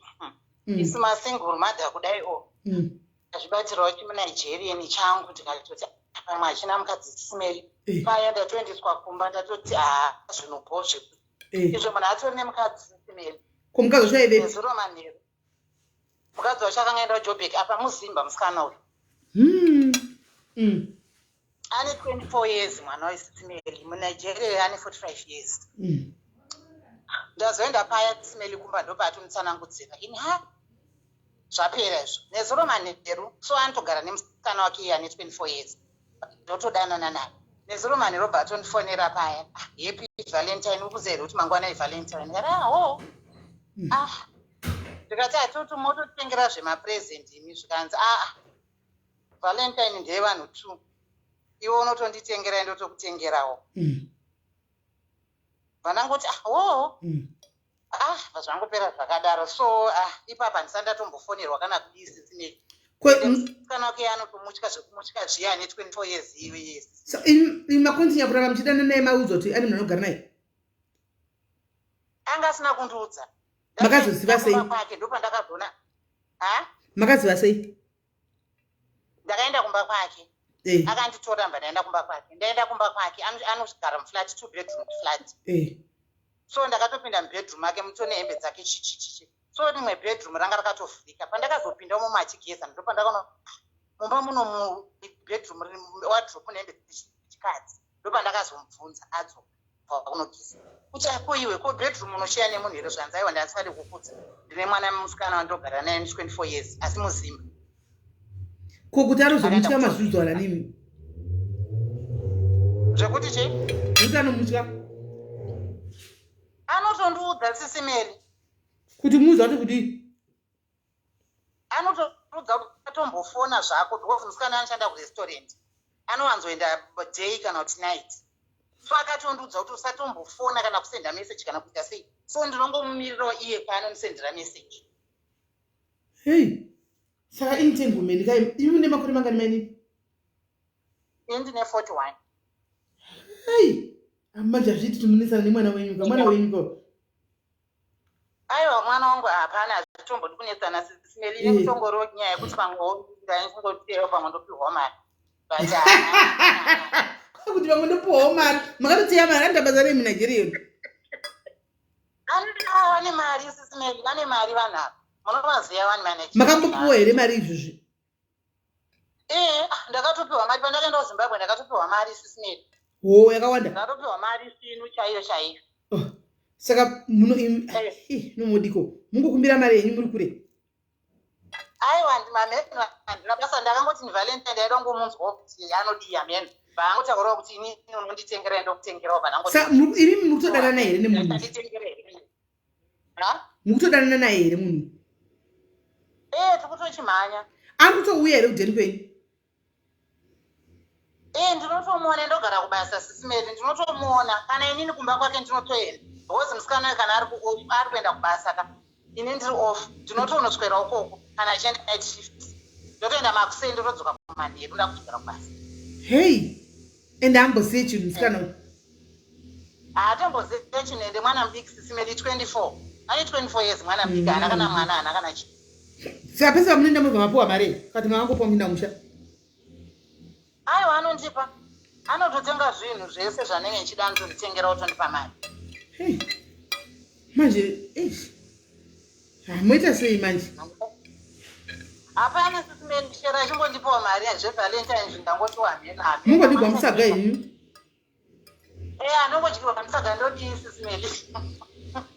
Makaravira mari shuwa? Ngatimbopamwe tinochimasa chigemu chacho kapiwawo mari hamena. Mada kuwedzera mari yechimadhumbe? Kuwedzera mari yechimadhumbe kwenokwana here. Ukapiwawo kana 1000 torina nesisimeri unotowedzerawo. Asi vana voga vanozongonetsa nyaya yekuti kana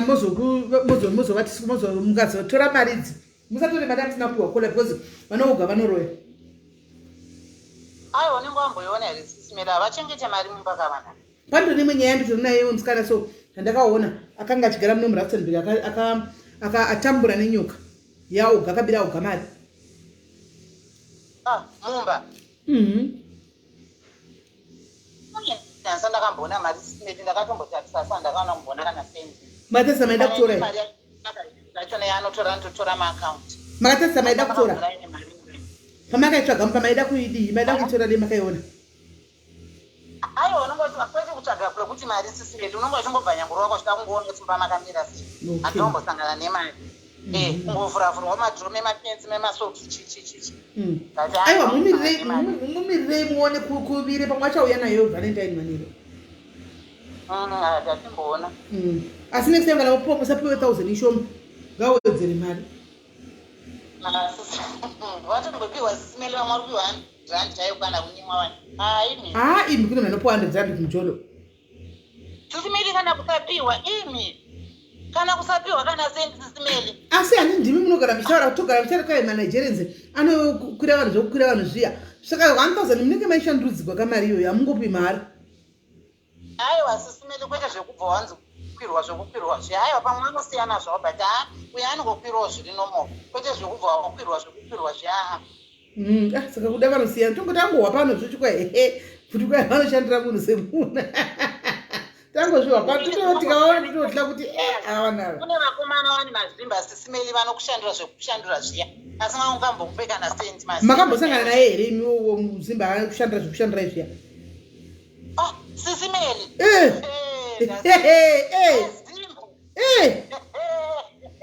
Mazimbo chaiwo. Makashandurwa? Wechidiki? Angari wechidiki here muzimba wacho? Asi usakatombopiwa kana sendi sisimeri. Angari wechidiki here muzimba wacho? Mazimba ndozvaakuitawo mazimba. Sisimeri mazimba agara anotoshandura ene. Asi asingabudisi kana sendi. Asingabudisi kana sendi sisimeri kana 100 rand yekonzi usingatomboipirwi yekwendizokera kumba. Wonzi shandisa yako mari ndozokafa. Sisimeri wotoona zvako anotokupa 1000 chainototyisa ene. Saka mazimba mbiri yekomera yaenda kure. Nei mazimba munongoshandura vanhu musingavapi kana sendi yemudati wadii? Aiwa mazimba atomboiti malawi atorina nesisimeri pane mazimba. Makuzoapa sadhodzisiriwo mazimba imi. Mati malawi haasi ari emusara pasi? Sisimeri kwini nzinde kandikutaura imbobvunzayo kana vanhu ipapo. Kandikutaura zvekukunyika here sisimeri. Yo mazimba abhadhari sisimeri.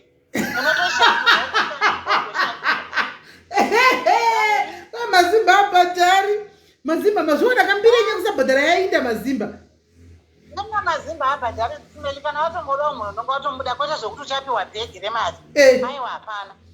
Ndinda vachidaro naimba muzvisire naimba rume kuZimbabwe. Semusingabhadhara asi kumasikana kumunobhadhara kumaxhosa kumunobhadhara kana vava kumazimba muchari kubhadhara makafunga kuti vadiwo mari. Aiwa sisimeli kumaxhosa anotaura anokuti isusu tinongotenga koti 20 rand kana doro. Nanotaura chokwadi havabhadhara. Vanongotenga chikafu kutenga doro kana matekaway ayo zvepapo zvatopera. Amaxhosa ndiye asikatongoti mari sisimeli. Hezvo. Kamarudza zviri tichingodherera mumakomenti section ume yavanochandira vanhu kudaro.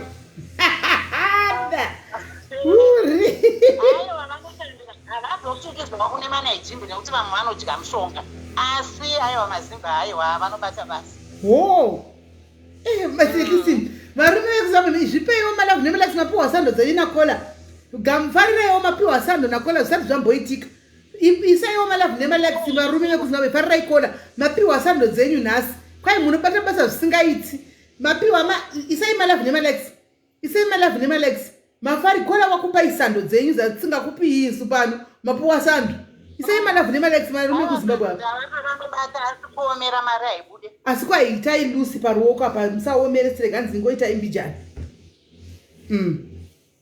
Maita basa kola thank you vaiwa regai mirai unouya nawo time atimbomirai. Alright sharp. Yapakaipa kwanzi vanoshandura varume kuZimbabwe. Temuchingova yenyu vachitoza zvanenge vachiita. Anje tichahwine vanhu kugera loni panzaka. Tichahwine. Hello Kola. Hi sis. Muri sei? Ndaomera hana yangu so it's heavy. Chii chanetsa? Sisimeli, unoziva kuti ndinoona zvese. Anditi unozviona zvese zvaunoda. But kuthule nje akhonto nje akula movement akula action but awusweli lutho. Okay, murume wenyu munopiwa zvesha munoda mumba munopiwa asi chisiko moto bedroom amuna chini. Kuakaita sei? Not zvemu bedroom aiwa zvese hakuna matambiro akudlalwa. Hakuna matambiro oraiti haagoni kuita foreplay nemi anongoda ngoita chibububu. Just senge sisina body. Chii chiri kumunetsa chii haagoni kuita romance? Hanzi aremera. Anonyara? Aiwa anyari. It's not that haazvigoni zveshe but anozvigona nditi problem yake ndeyekuti iye hanzi ndaremera so andigoni kuita chinhu. Okay, anoti akaita stress agoni kuita chinhu. Hanzi andigoni kuita chinhu kana ndaremera kudai ndiri kufunga too much. Ko kana asina kuremegwa anoita anoseka anoita nyaya. Okay, mungoperera pakuseka nokuita nyaya ko kana makusvika kune zvimwezvi anoita just like vanhu vese. Anoita zviri normal just like vanhu vese. Iri normal haisi kunyanya kana kuti muda kunyanyisiwa muda kunyatsoitwa kunyanyaniswa straight. Aiwa unoziva sometimes unoda kudiwa unoda kuyema semunhu mukadzi. Ko iye kana muchiyema haakubvumidzi kuti muyeme? Andichiwani space chacho kuti uchaemerani. hapana space yekuti alright taurai nendevere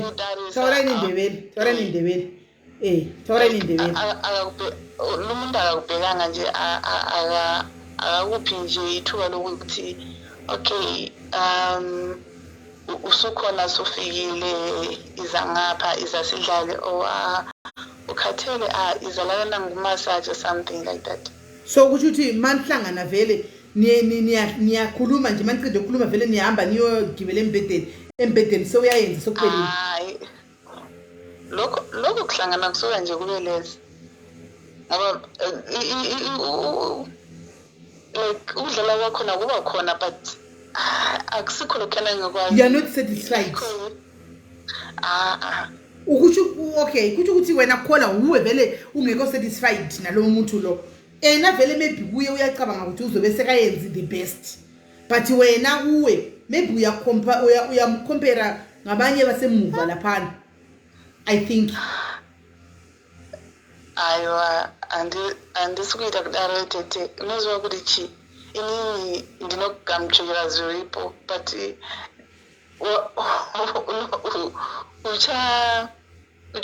uchaziona wagarira vana. Do you have a connection nemunhu wenyu Kola? Do you love him? Nasi zvarema. That's why Kola amuna connection. Thank you Lydia. Amuna connection nemunhu wenyu. There is no connection. Murikungoti ndine munhu wangu. And that is very dangerous. It's happening also in most marriages, guys. Believe me. In most marriages, amusikuzviziva makagara mbamangu amuna chiri kuitika hazvisi kufaya zvinhu zviri kudai baba vakauya vanogara vakafura side iye akauya nondibhorisa. Connection is gone. There is no connection. You need to work towards that connection kuti idzoke, that spark idzoke.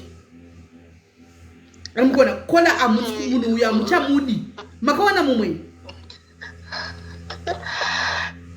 SIS-MELLY ukona omunye aripo ananzo chiro changu yani. So mukuiwana problem kuti iri papi? Problem iri pakuti makawana munhu uyo akuchina connection amuchadi makuchita kuti mobuda sei pamunhu muri kugara naye. Tina vana zvose zvapedza zvose aiwa marriage yapera ndizvo zvose Kola. It's very normal. People grows out of love. Zvinoitika.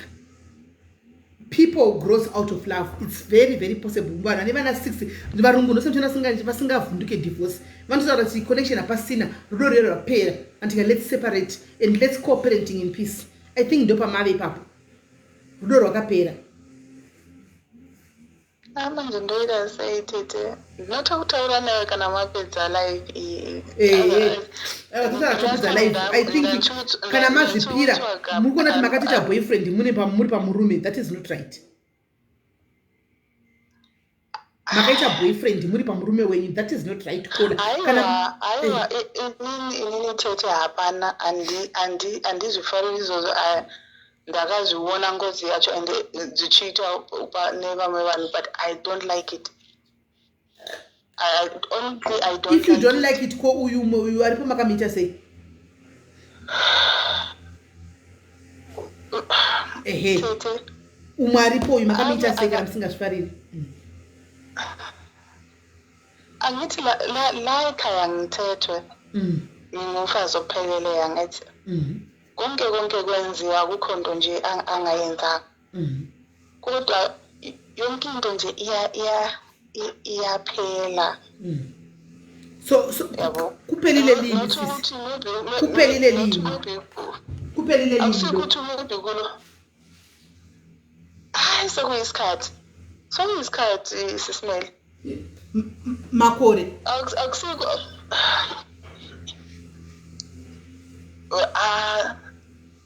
it's nearly 1.5. 1.5. So lo munye lo khona lo uhlangane naye nini? I think 11 months. Yes. 11 years. Umunye lo khona lo boyfriend. Hayi angila. angazi nje awuna your boyfriend all right vela akula nje into benyenza sonke lesi sikhathi kuzama ukulungisisa uphele into le ekhona endlini otherwise akukho kunye nje engikwenzileyo. My sister, you need to start, you need to, if you really love your husband, you need to try and find ways to revive this marriage. Revive your marriage. Try to meet him halfway. And just like that. Yes, it happens. But you can do your part. Means or maybe you have to sit down and talk about this. You have to sit down umchele kahle ukuthi baba uyabona ukuthi lapha ngathi sesine problem lapha connection yethu vela hayiseko la siyazama, but I can see you are far and you can actually sometimes nami angikho right like akumunandi ku marriage, so senze njani umuntu ngofunga ukuthi ukuthi anothi shi indeed talk to him umuntu ranti shi because talk to him, caller, talk to him first. Monzwa, then from there, caller, you need to pray for your marriage. The devil is fighting marriages big time. You need to pray for your marriage. Pray for those feelings to come back.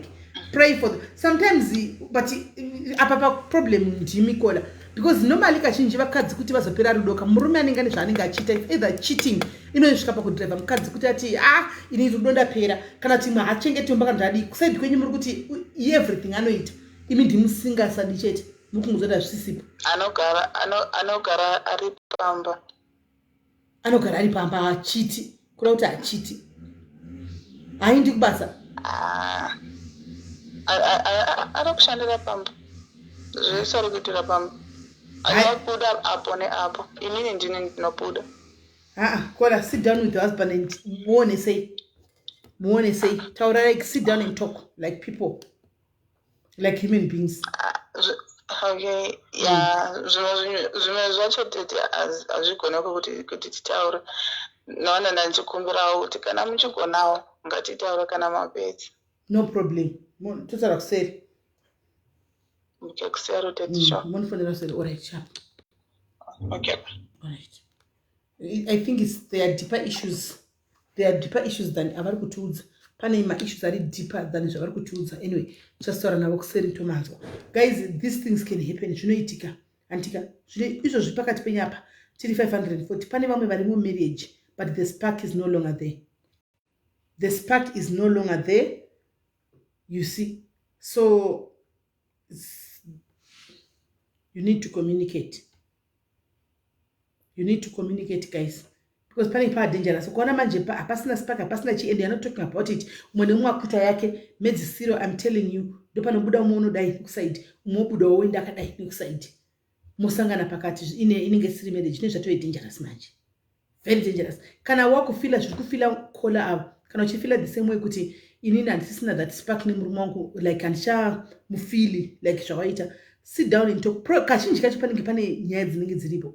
Panenge pane ma-issues anenge aripo. Ende mukadzikisa ma-issues ayo mukamagadzirisa, you can see kuti you can move on. But if you leave those issues unsettled, mochita kumwenda mberi, it will keep on like, let me give you an example. Let's say waurigwa nemurume anditi wazvibata kuti murume ari kugura antimaona vakadzi avasiyana. Umwe anobva toti kutopera feeling kutotasa murume nerimwe sokuwa kuti hanchadi kutosema murume andimaona. And if you don't address that kind of whatever situation inenge iripo andimona unogona kutosvika pakutorambana chako chaiko kana kuti mukadzi asvika pakungoti zvakanditira papaya ndakunoita yangu boyfriend, I want to revenge. But you sit down, you talk about your feelings, womuudza andimona kuti nini I feel like this and this and this and this. Umwe anoda kungodzwa kunzi sorry chete, umwe anenge achida kungodzwa kunzi andichazvipani andimona, umwe anenge achida kungodzwa kunzi it was a mistake.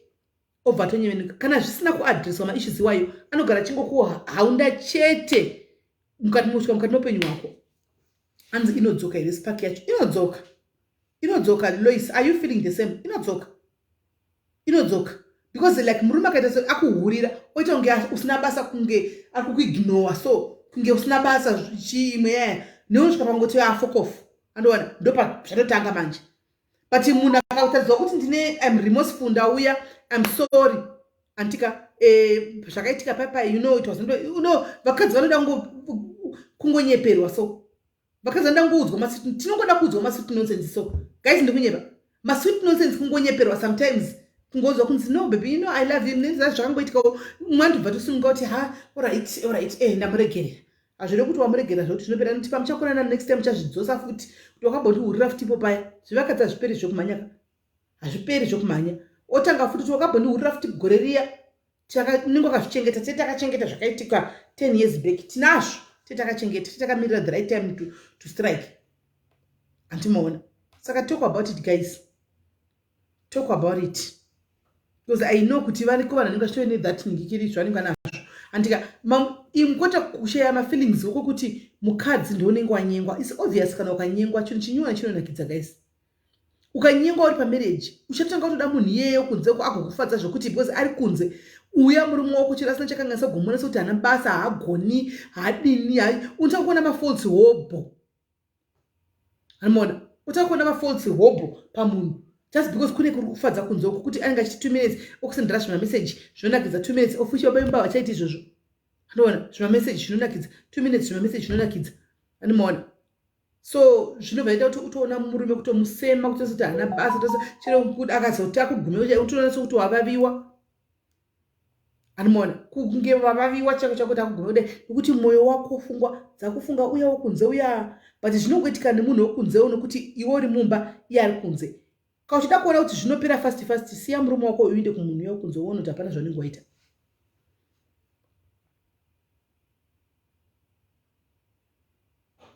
Hanzi namaifafi haidzoki zvokudaro asi kana tarashuwa unenge wakungoitira juti chete kwete kunakidzwawo varume vari kutikuvadza wena. I agree with you maifadza, I agree with you kuti kudzoka kwesipaki kunonetsa but eventually ndozongodzoka zvakudependawo newo wacho kuti mwoyo wako wakamira sei kusvika plus zvakudependa negravity yezvawaitirwa kuti waitigwa chii ipapo chija wakaitirwa.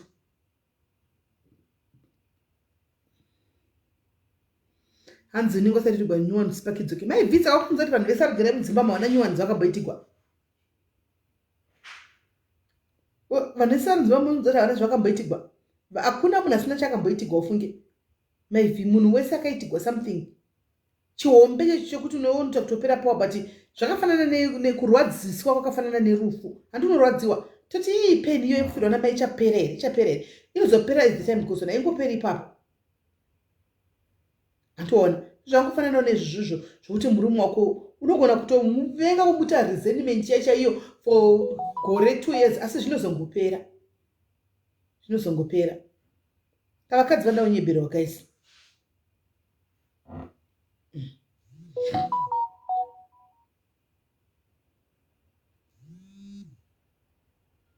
Busi, that's exactly what I'm saying. Kuti mafeelings anopera, ndo zvandiri kutaura. Mafeelings anopera. Hello Kola. How are you Kola? Mushe kanjani? Daswerabo. Ini nangu I don't know. Tangotoro yangu yemujolo. Nekulungoto I think varume dai vachi consulta chokwadi. I think the world would be a better place to chokwadi. Was munhu anenge achinatsoziva zvekuti munhu ane munhu wake kana kuti munhu akatorora nemukadzi ane vana but munhu anenge achitokunyepera achikubhilivhisa and then at the late stage ndopanozita find out and funny enough you find out the last minute but the situation is like this you know saka zvinhu zvinongorwadza kuti you know iwo munhu unenge wakomita and then wapa munhu nguva yako and then at the end of the day munhu anokutambisa and anenge achitoziva futi zvaari kuita. Okay. So what happened? Mina ndibobvunza munini wangu. Panyaya yekunyengwa nemunhu anenge asina mukadzi apapa. Unenge usakaenda kwake? Unenge uchienda. Okay fine. Inini pa situation yangu ndakaenda but mukadzi wachona haasi kunoku. Anogara kuZimbabwe. Okay. Saka ndo situation iripo and munhu wekuti ndagara ndaitomuona ari ega for a while saka it was believable paaingoti inini namadhamu hatisisiri tese ndaitonyeverwa nzi iye ndiye ari kutondinyengera kuti tidzokerane ndakamusiya iye haashande inini mari dzese dzetinadzo right now ndakashanda and handichatombobuda nezvake saka yeah.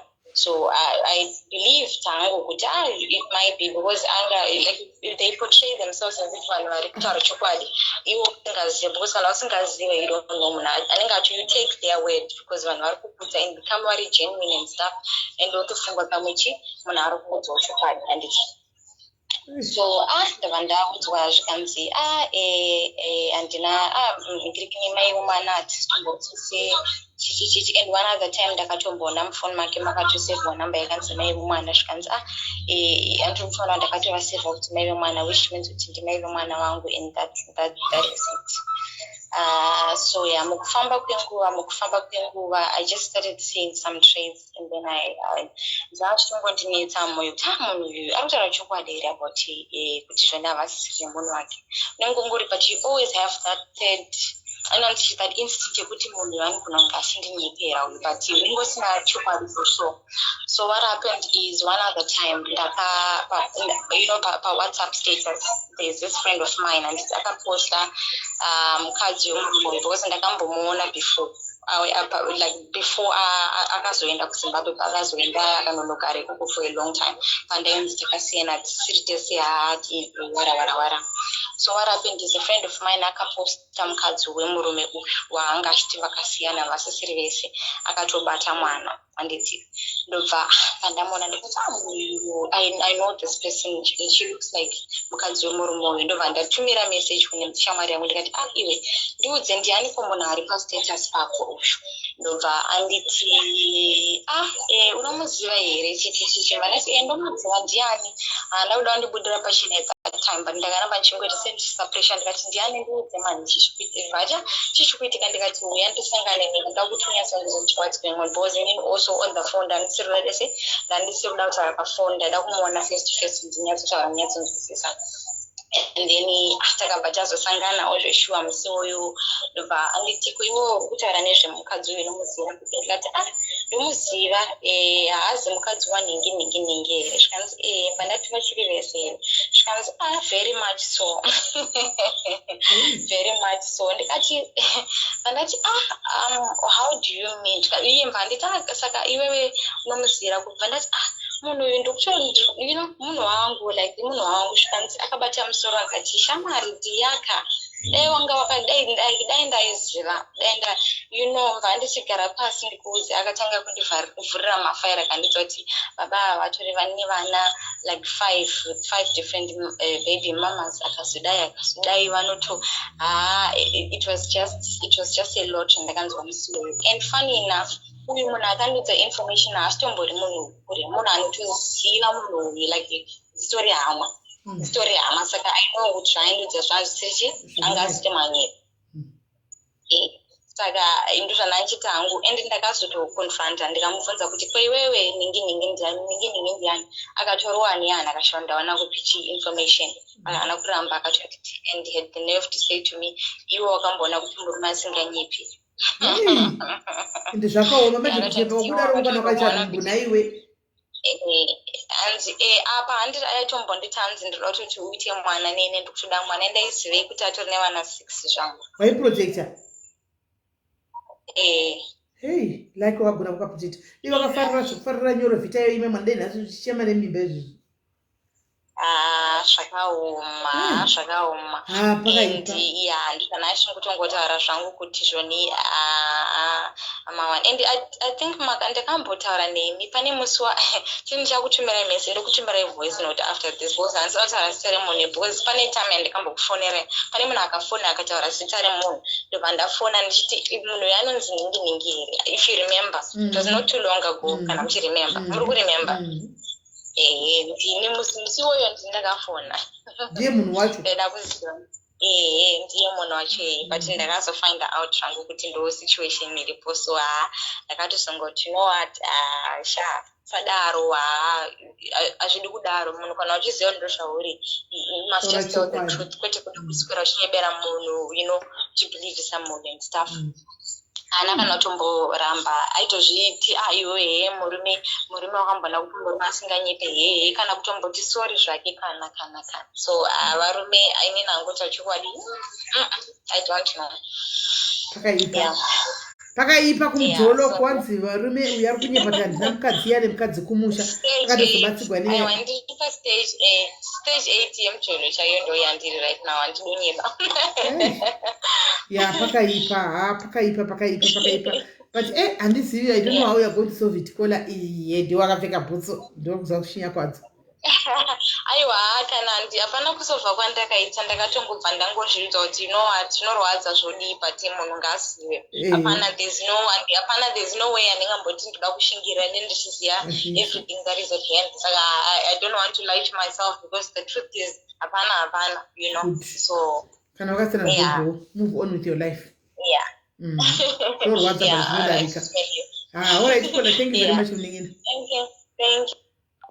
Nyaze mjoloka maya mama one right toda usombowe chanboyana yeyo vanhu akanyembekwa iyo ine varume kuzanda mukadzi because what makazofind out say kuti kune vakadzi kudzimba uko antika asi mangwana toda kuzochimbota life yedu guys. Kana uchiziva munhu anoita zvekudana nevarume ari murume, mukadzi ari mukadzi, nyadze ngochani mabereki vakasvara vana ngochani antika Huyai mangwana tisangane pachirongwa muchitudzawo reaction yamakaita the moment you found out kuti mwana wako ari kudana nemumwe murume kutadana nemumwe mukadzi, makazvifambisa sei handika makaenda kunamatisa zvikapera here, makadzifambira nyaya dzishona zvikapera here, what really transpired handika mangwana vatasangana tichawana zvadzo after tikapedza ito tozokurukura yevidhiyo yandinayo handika yemusikana wokwewo muno muRustenburg ushu wokuurarwa nenyoka handika tichionesanawo tichivhurirawo vanofamba murodhi vana ashawo vaya vanosangana zvakawanda kuti vataure maexperience avo.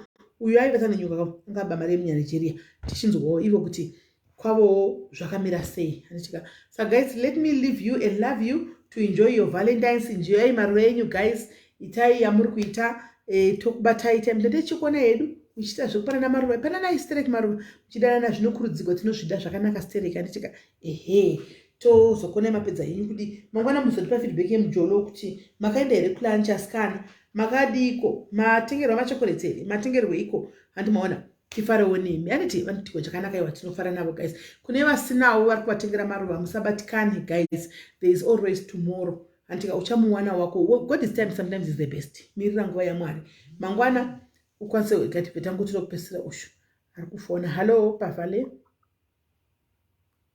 Hello, maskera sei. Ndasikera sera sei. Muchiri pa live. Ini ndidongo share nyaya yangu zvikaita kwandiri last weekend. Ini ndiri madhume ndinoshanda mabasa eMumbai, saka kwandinoshandira kure nekumba, saka ndinoenda kumba kawani kupera kwemwedzi. Ndakanga ndina giribeti wangu tikasangana tatone 5 years tiri tese, saka tine mwana tese uye tanchigara tese pamucheto. Saka iye ndakamuti ndinoya kupera kwemwedzi, but maplans akazongochinja nekuda kwekuti murungu wangu aenda nedirection yekumba kwedu akati ndinogona ngokusiya kuJoburg kana uchida because yaiti out akati next weekend yauende kuoff. Saka iye aiziva kuti ndaifanira kuzobuda weekend yemonthend, but maprograms akazochinja ndinambomuudza. Ndatosvika kuJoburg zvakanaka ndambomuudza ndakazosiya kunyangwe ndakasvika kumba asipo ndinomufonera ndichimudza kuti komakisi ari pichichi kweni ndambozive kuti ndichatorwa nesurprise. Saka ndasvika ndakazotora mwana wecreche because anogara nemwana. Ndakasvikira kucreche kwemwana ndakatora mwana ndakatoona mwana asiko, mwana achitonzi achitose atorwa dhara. Ndakati saka munhu ari kumba munhu asi kubvawo. SIS MELLY pandakasangana nazvo SIS MELLY. Wasinganeki utatomira moyo wadokwaira kudai. Ukooneki. Hey, nanasi ndichiri kurwadziwa sisimeli but Mwari ndivo anoziva zvavakasvitira. Ndakati ndichisvika padhoo ndichinoka ndakabva ndanzwa voice remunhukadzi achiti kamini. So inini I thought kuti maybe vamwe tete vanogara patinogara. Ndakati maybe vari kuona TV because vanombouya vanoona maziwe udhichichi kumba kwavo havana dhishi. Ndakati pamwe ndiwe. Ndakavhura dhoo ndakaona mukadzi akagara anga akatopfeka bra nependi sisimeli. Saka kuti kamini akapfeka bra nependi? Anga ari mumba mechikomba chake kanditi anenge asiwa. But still kuti come in. Papa pechikomba chake papa kuti come in munhu asingazivi akapfeka bra nependi. Saka ndi pakapinda mubaba pamwe akashama kudaro. Mino maybe pamwe chikomba chake chadzoka oro kozi dhoo ranga rakatovharwa mino kuti aifungoti chi. Saka ndichipinda ndakatorwa nehana kuona munhu akatogara pasofa asina kupfeka achitoona hake zive kuti paTV asingazoti yakatengwa nani ndiani ari kubhadhara dhishi haatozivi. Akatogara hake pasofa achiona zive kuti sisimeli.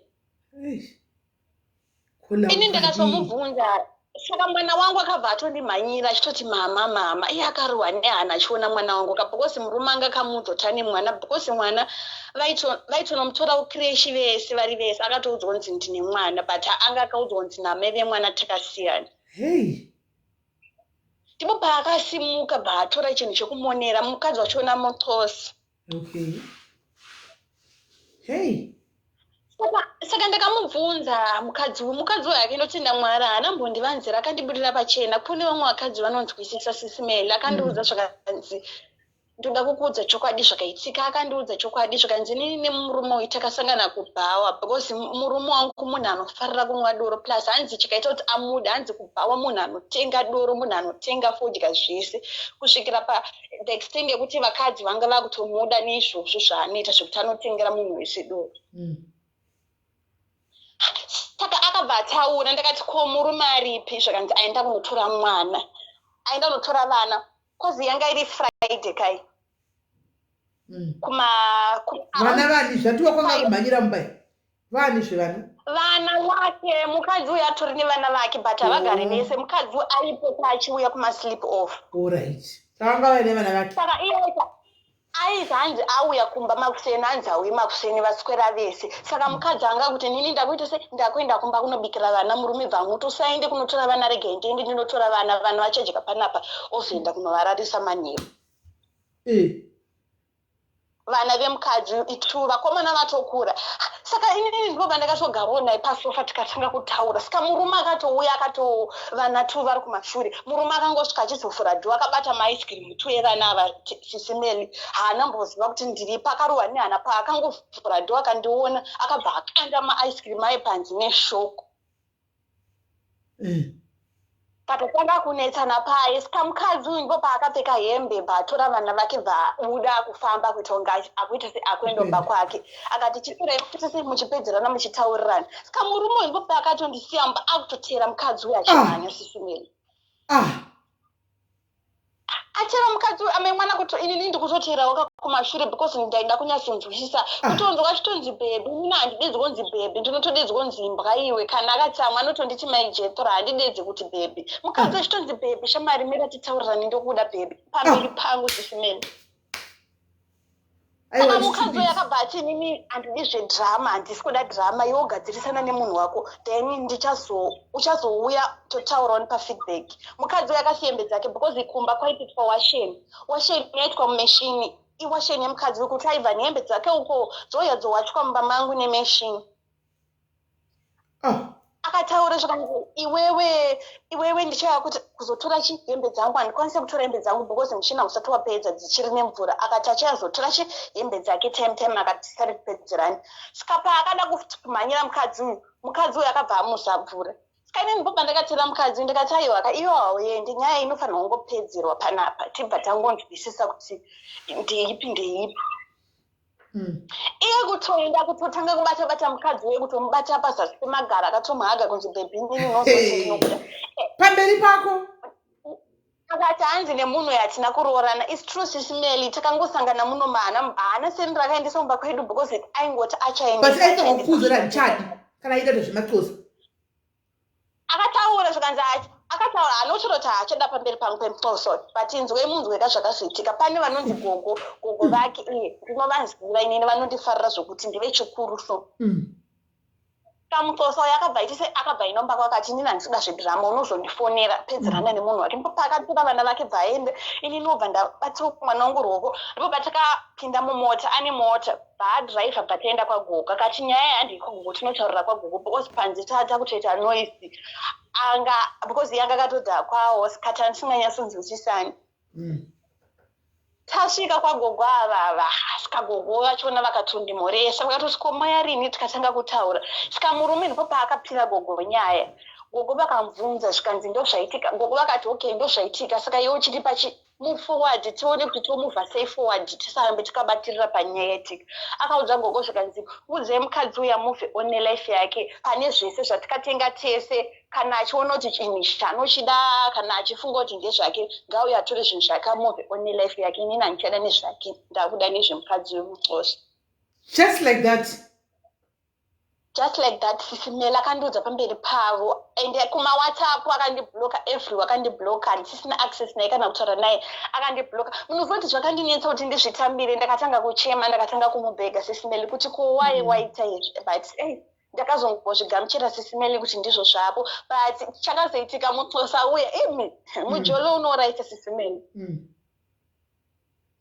inini ndasouya kunokubasa mande iyi yatabva iyi ndau yakakunokubasa ndikutonzwa nagogo vachitoti taenda kunotarisa baba Jethro tasvika kumba kwai baba Jethro vaonekwa vakazvimba nzi vachibuda ropa mwiri wese but hapana anzi haasi kutaura kuti aita sei anzi akarohwa zvekuti toda kutopondwa but haasi kutaura kuti ndiani akamurova inini aitoti kuti maybe mukadzi uyo akamurovesa uyu saka izvezvo anzi ari kuchipatara akakuvara akaita se hapana ari kuziva kuti akarohwa nani akaita se inini ndikungofunga mwoyo wangu kuti maybe mukadzi uyu akaita sarowe because kumukadzi uyu akanyepa kuti handina mukadzi ende pandakasvika kumba ikoko sisimeli pandakazoenda zvinotora zvinhu zvangu ndakaona hembe dzangu dzaive dziri mumawadhrobe pamahenga ndakaona dzakapfekwa dzakaiswa pasi pembedha maplastic black aya dzimwe dziri mumonaki pamusoro pembedha kureva kuti hauchina nzvimbo panoiwe kusaka mwana aripi kutoti mwana uyu mukadzi uyu akatobhilivhiswa kakunzi handisinei naye because zvese bhutsu dzaigara pamusoro pewardrobe zvese haana kubhilivhisiwa haana kubhilivhisiwa ndipo akatoudziwa kuti handichadi akatoudziwa sisimeli yo zvinorwadza mati ndikuti haramunochedza but ndikuti haana kubhilivhisa akaudzwa zvawakaudzwa iwewe kuti handichadi mukadzi uyu aitofunga kuti pamwe takatosiyana kudhara but munhu akanga asina kundiudza because December taiva tese Christmas ndakanga nditori neholiday pamba pachona pandakamubata ati tikatomubva tese musi wa1 January ndichizoya kubasa musi wa5 my sister mwana ripi mwana anogara kukreshi kwaanogara saka kuna gogo ivavo ndivo vanonomutora mwana abva kukreshi but anotoenda anzi anotoitira mwana zvese because nesuro raive birthday remwana ndatoshamisika vachitondisindira mapoto anzi baba Jethro akatenga makeke akaitira mwana birthday but kwai ari kuchipatara my sister move on upenyu hwako move on with your life my sister unouraiswa nanemunhu apa ende murume ukana respect kubva buda pachiro taura basa unomudi munhu akadaro but zvokundirwadza sisimeli ndiye wandinongoziva chete kuti ndiuye kuno kundiye sisimeli saka odii zvazviri kugwadza oda kudii handisi kuti ndaita sei because hapana itongoshanda uite muvhoni upenyu hwako shanda uite muvhoni upenyu hwako kana chigona kutora mwana utore mwana wako handinozvigara kubasa zvigarire kubasa ushande uchunganidza mari yako handiwana kana zvaigona tozonotora mwana wandisa kumwana kumusha because mwana yanga aramba achingoita penyu hwokona vakadzi maxosa akasiyana-siyana kuti anozisa seti muxosa anobata mwana wako zvakanaka ichokwadi sisimeli tora mwana wako kola kana pabasa vasingadi mwana wako onisa mwana wako kumusha woparadzana nebora ngoma iri anga achitokuvharira kuti uone marume anonokuroora 5 years notsvakirai kuno nochipeneti nogumbo rehuku noganda rehuku aiwa haana chekuita newe siyana naye chitora zvao kana uchida kutora zvao kana ngosiya zvese kungomusiya utange panyuwani uri mwana mudiki ndakasiya sisimeli because ndakanga ndisina pekuzvisa handikwanisi kutsvaga imba so far zvinhu hazvisina kunyatsondibhalansira saka ndakangosiya zvese chichanda kubasa chiunganidza mari yako chigara kubasa yako shanda ndeunganidza mari yako uzoona zvokuita ya ndizvo sisimeli but ndikurwadziwa kuti ndakazvifunga kandikutadza kana kudya sisimeli kuti wai akandizvidza kusvikira pakudaro. Zvinoitika kola zvina basa at least tenda Mwari kuti mukurwadziwemo kana zvatinga kuuya zvakuwa kushuka ubva wati asi Mwari makandisiya henyu zvakanaka ndisina kupiwa AIDS. Asi Mwari makandisiya henyu zvakanaka ndisati ndaura ndegona zoreswa vakadzi vemunhu kana zvimwe zvinhu. Unongorwadziwa uchitenda Mwari futi nokuti wakajekesa zvinhu zvakawanda. Murume wako achafa nemabasa ake. Mabasa aunoita nokuteverera. Mabasa erima anongokuteverera. Ukaita wocherima unongotevererwa nerima. Ukaita zvakanaka unongotegwa zvakanaka. Andi adzvara ari kudzvara akadzvara modzi dzake dzematsosa idzi ndokuchi kune firo yake kumatsosa iwo. Musiya akadaro. Ya chokwadi sisimeli. Idya usadya kudya zvimanikidze kuti udye chikafu chipinde zvimanikidze sitere kudye asi chiripo munin'ina wangu urigara pamurungu save your money save mari chega kutambisa mari iko zvino zvanga uchita uchinzi ndipe mari kuno kundizodai iko zvino save mari zvandisi kuti save mari kuti zvinyime zvokudya dyawo zvinonaka ipapo paunenge wabuda musi weekend go and eat uza murungu tina ndichaendiko off ndinongobuda chinda mutano chidzoka pano handishandi asine ndiripo period ugare mumiyadhimo zvinopera. Ya chokwadi right now andisokwanisa kana kudya ndikuti ndikada kudya kudai ndikunzwa kuda kurutsa ndine amene kuti chi yo sisibelika ndiyo stress yacho yo mashoko aya akataura kuti handine inewe move on neupenyu hwako kutera muchembere zvayo ine vana vayo tu mukadzi yemunhu mukuru. Ya kola chengeta mari the best revenge yatagwa comment section kumurume is success. Ngakoni mangona uchinzi wakaita zvinhu zvako iye achidliwa nematsosa uchita zvinhu zvako zvine musoro chete zvinorwadza but zvichapora trust me zvinopfuura asi chiita organize kuti ukwanise kutora nikikiri ukwanise kutora mwana. Okay smeli saka ndisiyane naye ndiregere because sometimes imwe pfungwa inongoti ndimufonere ndizame kutaura naye but phone haipinde kutaura naye kuti kudini naye munin'ina mino sisimeli kuti pfungwa dzangu kuti unomunyengerera ndozvandichitofunga aiwa kunyengerera kuiti aiwa kana kola aiwa kana wakatomutadza kana watomutadza kuti uda kutomunyengerera uchagara uchitambwa iwe everyday. Yeah, it's true. Everyday notanisana kunyengerera unonga unoinda unenge uchingourigwa daily. Yeah, chokwadi sisimeli. Saka hapana izvo zvaiwa ngainda ake kunyengerera hapana wanyanya kuita desperation yekuti asekuti nobva wati ndoyanonyengera munhu asina kubvisa akasenda apamana kuchinyira pamberi pegirlfriend kuti iwe rova pasada kumurora munhu ari musiyana pasada kubatira magara egirlfriend yoripo ndiye munhu ada nokuira chinobhega. Handizive sisimeli maita basa shonda pani asi pambedhi hapanyanyisa kugona sireki rumu. Ruda akanga anaro sisimeli but pamaranga asingaburitse ruda akanga anaro because since nchigara neana kana mari even mari yaindipa inini kuti iyi ndeyangu aitosviki kana 1000 pa 5 years aisvike 1000 ya ruda akanga anaro shem sandogwa muruda kumirira rudo bedroom yangu vale inenge yazosvika manje vale yangu inenge yazosvika inenge yazouya. Oh, thank you. Thank you. We are guys quite in the race. We are machili bites, wine, JC, JC, what you. Nice, thank you. Oh, kola dona. Aiwa, guys, kuda kutenda nikikiri. Kuda kutenda kuti kutenge nyengera munhu kuti atinga chinyengera bonde raskana kunonyengerera bonde aiwa zviti kunyengera bonde azviti ingada ndofunga chereka sasa uya ndezvavezvo chereka sasa ndipa uya guys matini cha complain orai mone ndapiwa na doidoi regai mone ndapiwa na doidoi. Bring me my present that you gave me for Valentine. Bring it. More than that you wanna do.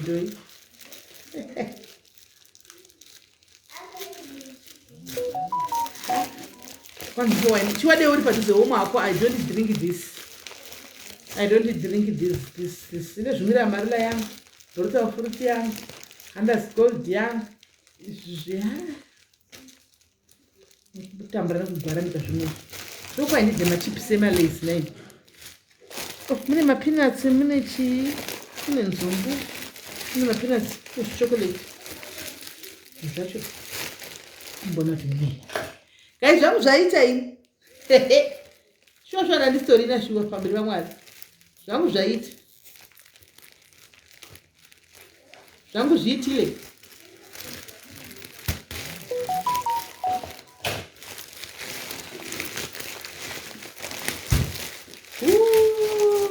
Yasisi doi doi. Mbona ikani yasisi doi doi. Yasisi doi doi nechikadhi chagadzigwa. Did you make this? Yes. You made this yourself? Mm-hmm. Okay. Saka, where must I put this small thing? I don't know. Okay, Kodati, I must put it here in the stand. Okay. Because this thing is too small. So cup here, we are not getting here. Cup and I love you. After all this time, I still love you. It's always been you. It was you yesterday. It was you today. It will be you tomorrow. And the rest of my life, it will be you, only you. I love you. Oh, thank you, Doin. Thank you. Jump Zaita, guys. Jump Zaita. Saka cup in money some kitchen. And this. Cup in some kitchen. Jump Zaita. Come move in a blob. In a blob, I got decorator, guys. In a blob, I got decorator. My own in a blob, I got decorator. Decorator. In a blob. I'm doing some right. Many got some bachirimo. Oh, I love you, mommy. Thank you for everything. Thank you for everything that you do for me. Papa saw she had to green show. It's a draw you. She had to show. Oh, we. Thank you, Doiri. Thank you. Just name it up. So, Gara, you must put it here. You must find the sellotape and put it here so that it stays here. Then she won't actually papa. Hey, what other 10? Giant. Mama, the present didn't end. There's still more that I have to go and buy. I have money. Oh, there's still more that needs to go and buy. Yes. We have money. Yes. Okay, I'll be waiting. Yeah, I'll be waiting. Right, saka hanzi kusati pressure. Aiwa, pressure ndio inobva rubisha. Inobva kuvadaira ayo yatina baba iyo yachi vakasaudza chiri vakadii zvekuda kwei. Akaripigwa rani. Chakadai. Ndoisa munhu mustadi apa. Chugara. Look up. Aiwa atatenda shu. Chisa ikapi kusinji. Isene wine yacho. Zvese. Chaudya mutema chilipa. Aiwa guys zvanaka. Lovely message Maggie. Right, saka kola inzwa akakola. Inzwa akakola. Awindi kunonyengerera mpolipop kumunhu. Anditika kuti anzizvo, azimapedza mari yevana. Kandi siri ndiri kwatuma kutenga ndiwo vari kutenga ini. Kwai drink this sweet. Ndigoni kumwa wine ndimwe wine. Ndigoni kumwa wine. Ndichangomwa mbichana chete. Ndigoni kumwa wine. Saka unga ndi kunotara matenda se kunonyengerera munhu guys akutsvinyira kudai so kuenda kunonyengerera mai mwana kunonyengerera munhu akutsvinyira kuti ndiregerere undidai guys hazombokupi respect. Hazombokupi respect ashiya kuti uzado kuti iwewe wakandinyengerera ndakanga ndada zvemunhu akupi respect guys. Hakupi respect. Kandi ndifadze sisi ndinamire pepa kakadhrowa kahata umbona kahati kegreen apa kakado ndinamire padinchukirapo mwana. So guys regai ntinti mbonotamba nevana mrandi mbonotamba nevana mbonoona movie navo vanofanira kuona zvohlisa mani masihora vanenge vachiona then tozotamba mangwana saka nhasi Valentine again mbonogara pasi navo izvangu chero baba vakasauya kana nesipunu zvaita kudhara spuni yeiko for who for what zvatoita izvo zvatofira zvatofamba animaona hanza muna kuerenga message yekapo yaindepi ukapia chiuya indau ndirega natoenda ka right guys saka tomusira bwa ndika tobatana time andika tobatana time Mama, who going to go and buy? Shagira's refusing. Where do you want to go to Spa? Yeah, I want to buy something else. Go with auntie. See, the one is here. Let's see your man. Where did you get it? He did give me some. Okay. I did do my tricks. Then I know how much it Sisi vane mari yakawanda. Vane mari wona ivane 50 rand yavo. Kubva vati 20 rand yavo yobva yaita 70 rand. Kubva vaita 10 rand voita 80 rand yavo. Vane 90 rand. Hey, vane 90 rand yavo sisi. Vanoda kunotenga present. So, let's make a deal. What do you want to buy? There's this another thing when I bought it needed this much, but I didn't have enough. So I said, when I saved, I will go and buy on Valentine. I didn't buy at school because I was saying I wanted to buy food. So That thing. What is it? It's, I forgot how it was looking like. Okay, so we can make a deal, ne? And you put this in your saving box. You save it, ne? You save it. So that when you have lots of money in your box, we are going to buy a lot of things. Because if you use it like this, it's only 100 rand. It's not going to buy much, ne? Actually, I taught you to save money. Yes, so you put this money, take this money like this, go and put it in that box. Right? Love you. Bye.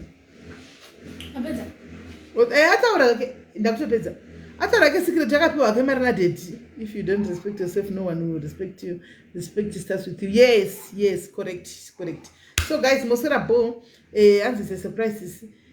Aiwa, gachi save marish. Gachi save zvopedza mari yake nasimwa vana vanozoinida mari iyoyi. Vanozoinida. Sure ndingotengwa zvidhori izvi. Mafoni kosa yakutanga kupinda guys. Takuda kuenda. Muminyani. I want to go see. Okay, I'm coming. Let me take this last one, then I come. Hello, Kola.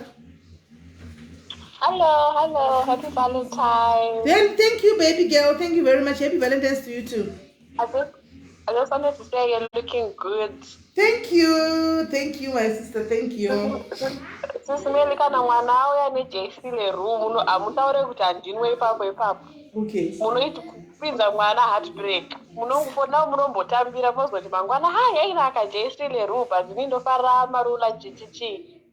Okay. Saka ndonga. Aiwa munongonuwa akachiono zvekungoti mungovharavhara mawani. Kati mangwana mozongotiwo wakagona mwanangu akatitengera JC leroom ndindowanzofarira amarula. Vanozviziva. Munopinza mwana heartbreak. Vanozviziva. Chandaona ndofunga mahamba angachitengeswa kuchikoro. Anozviziva kuti handifariri. Ndofunga mahamba angachitengeswa kuchikoro. Otherwise we're looking good. I just wanted to say happy Valentine. Thank you, my sister. Happy Valentine's to you too. Enjoy your day. Sharp. Okay, sure. Bye. Hanzi chimbomira kuenda. Regai ndimbonogosipa kuti andakuze ngati vanhu vanogosipa. Tinogosipa wakaipa ndiye unozotora chinoburisa kunze uko ndiye wakaipa. Isu kunyaya hatiregi. Regai timbonokunyaya ina Shakira uko. Timbonokunyaya kwaita gossip. Kwaita gossip kuseri regai timbonokunyaya. Saka guys ndokubatai mangwana tikanzi mangwana ngwai maskati obvious. Tiri zve maskati andichika. Take care of guys. Endai munoenjoy, endai munodya. Maitana how are you? Endai munonakirwa, munofara nevanhu venyu. Love you guys. See you tomorrow. Bye.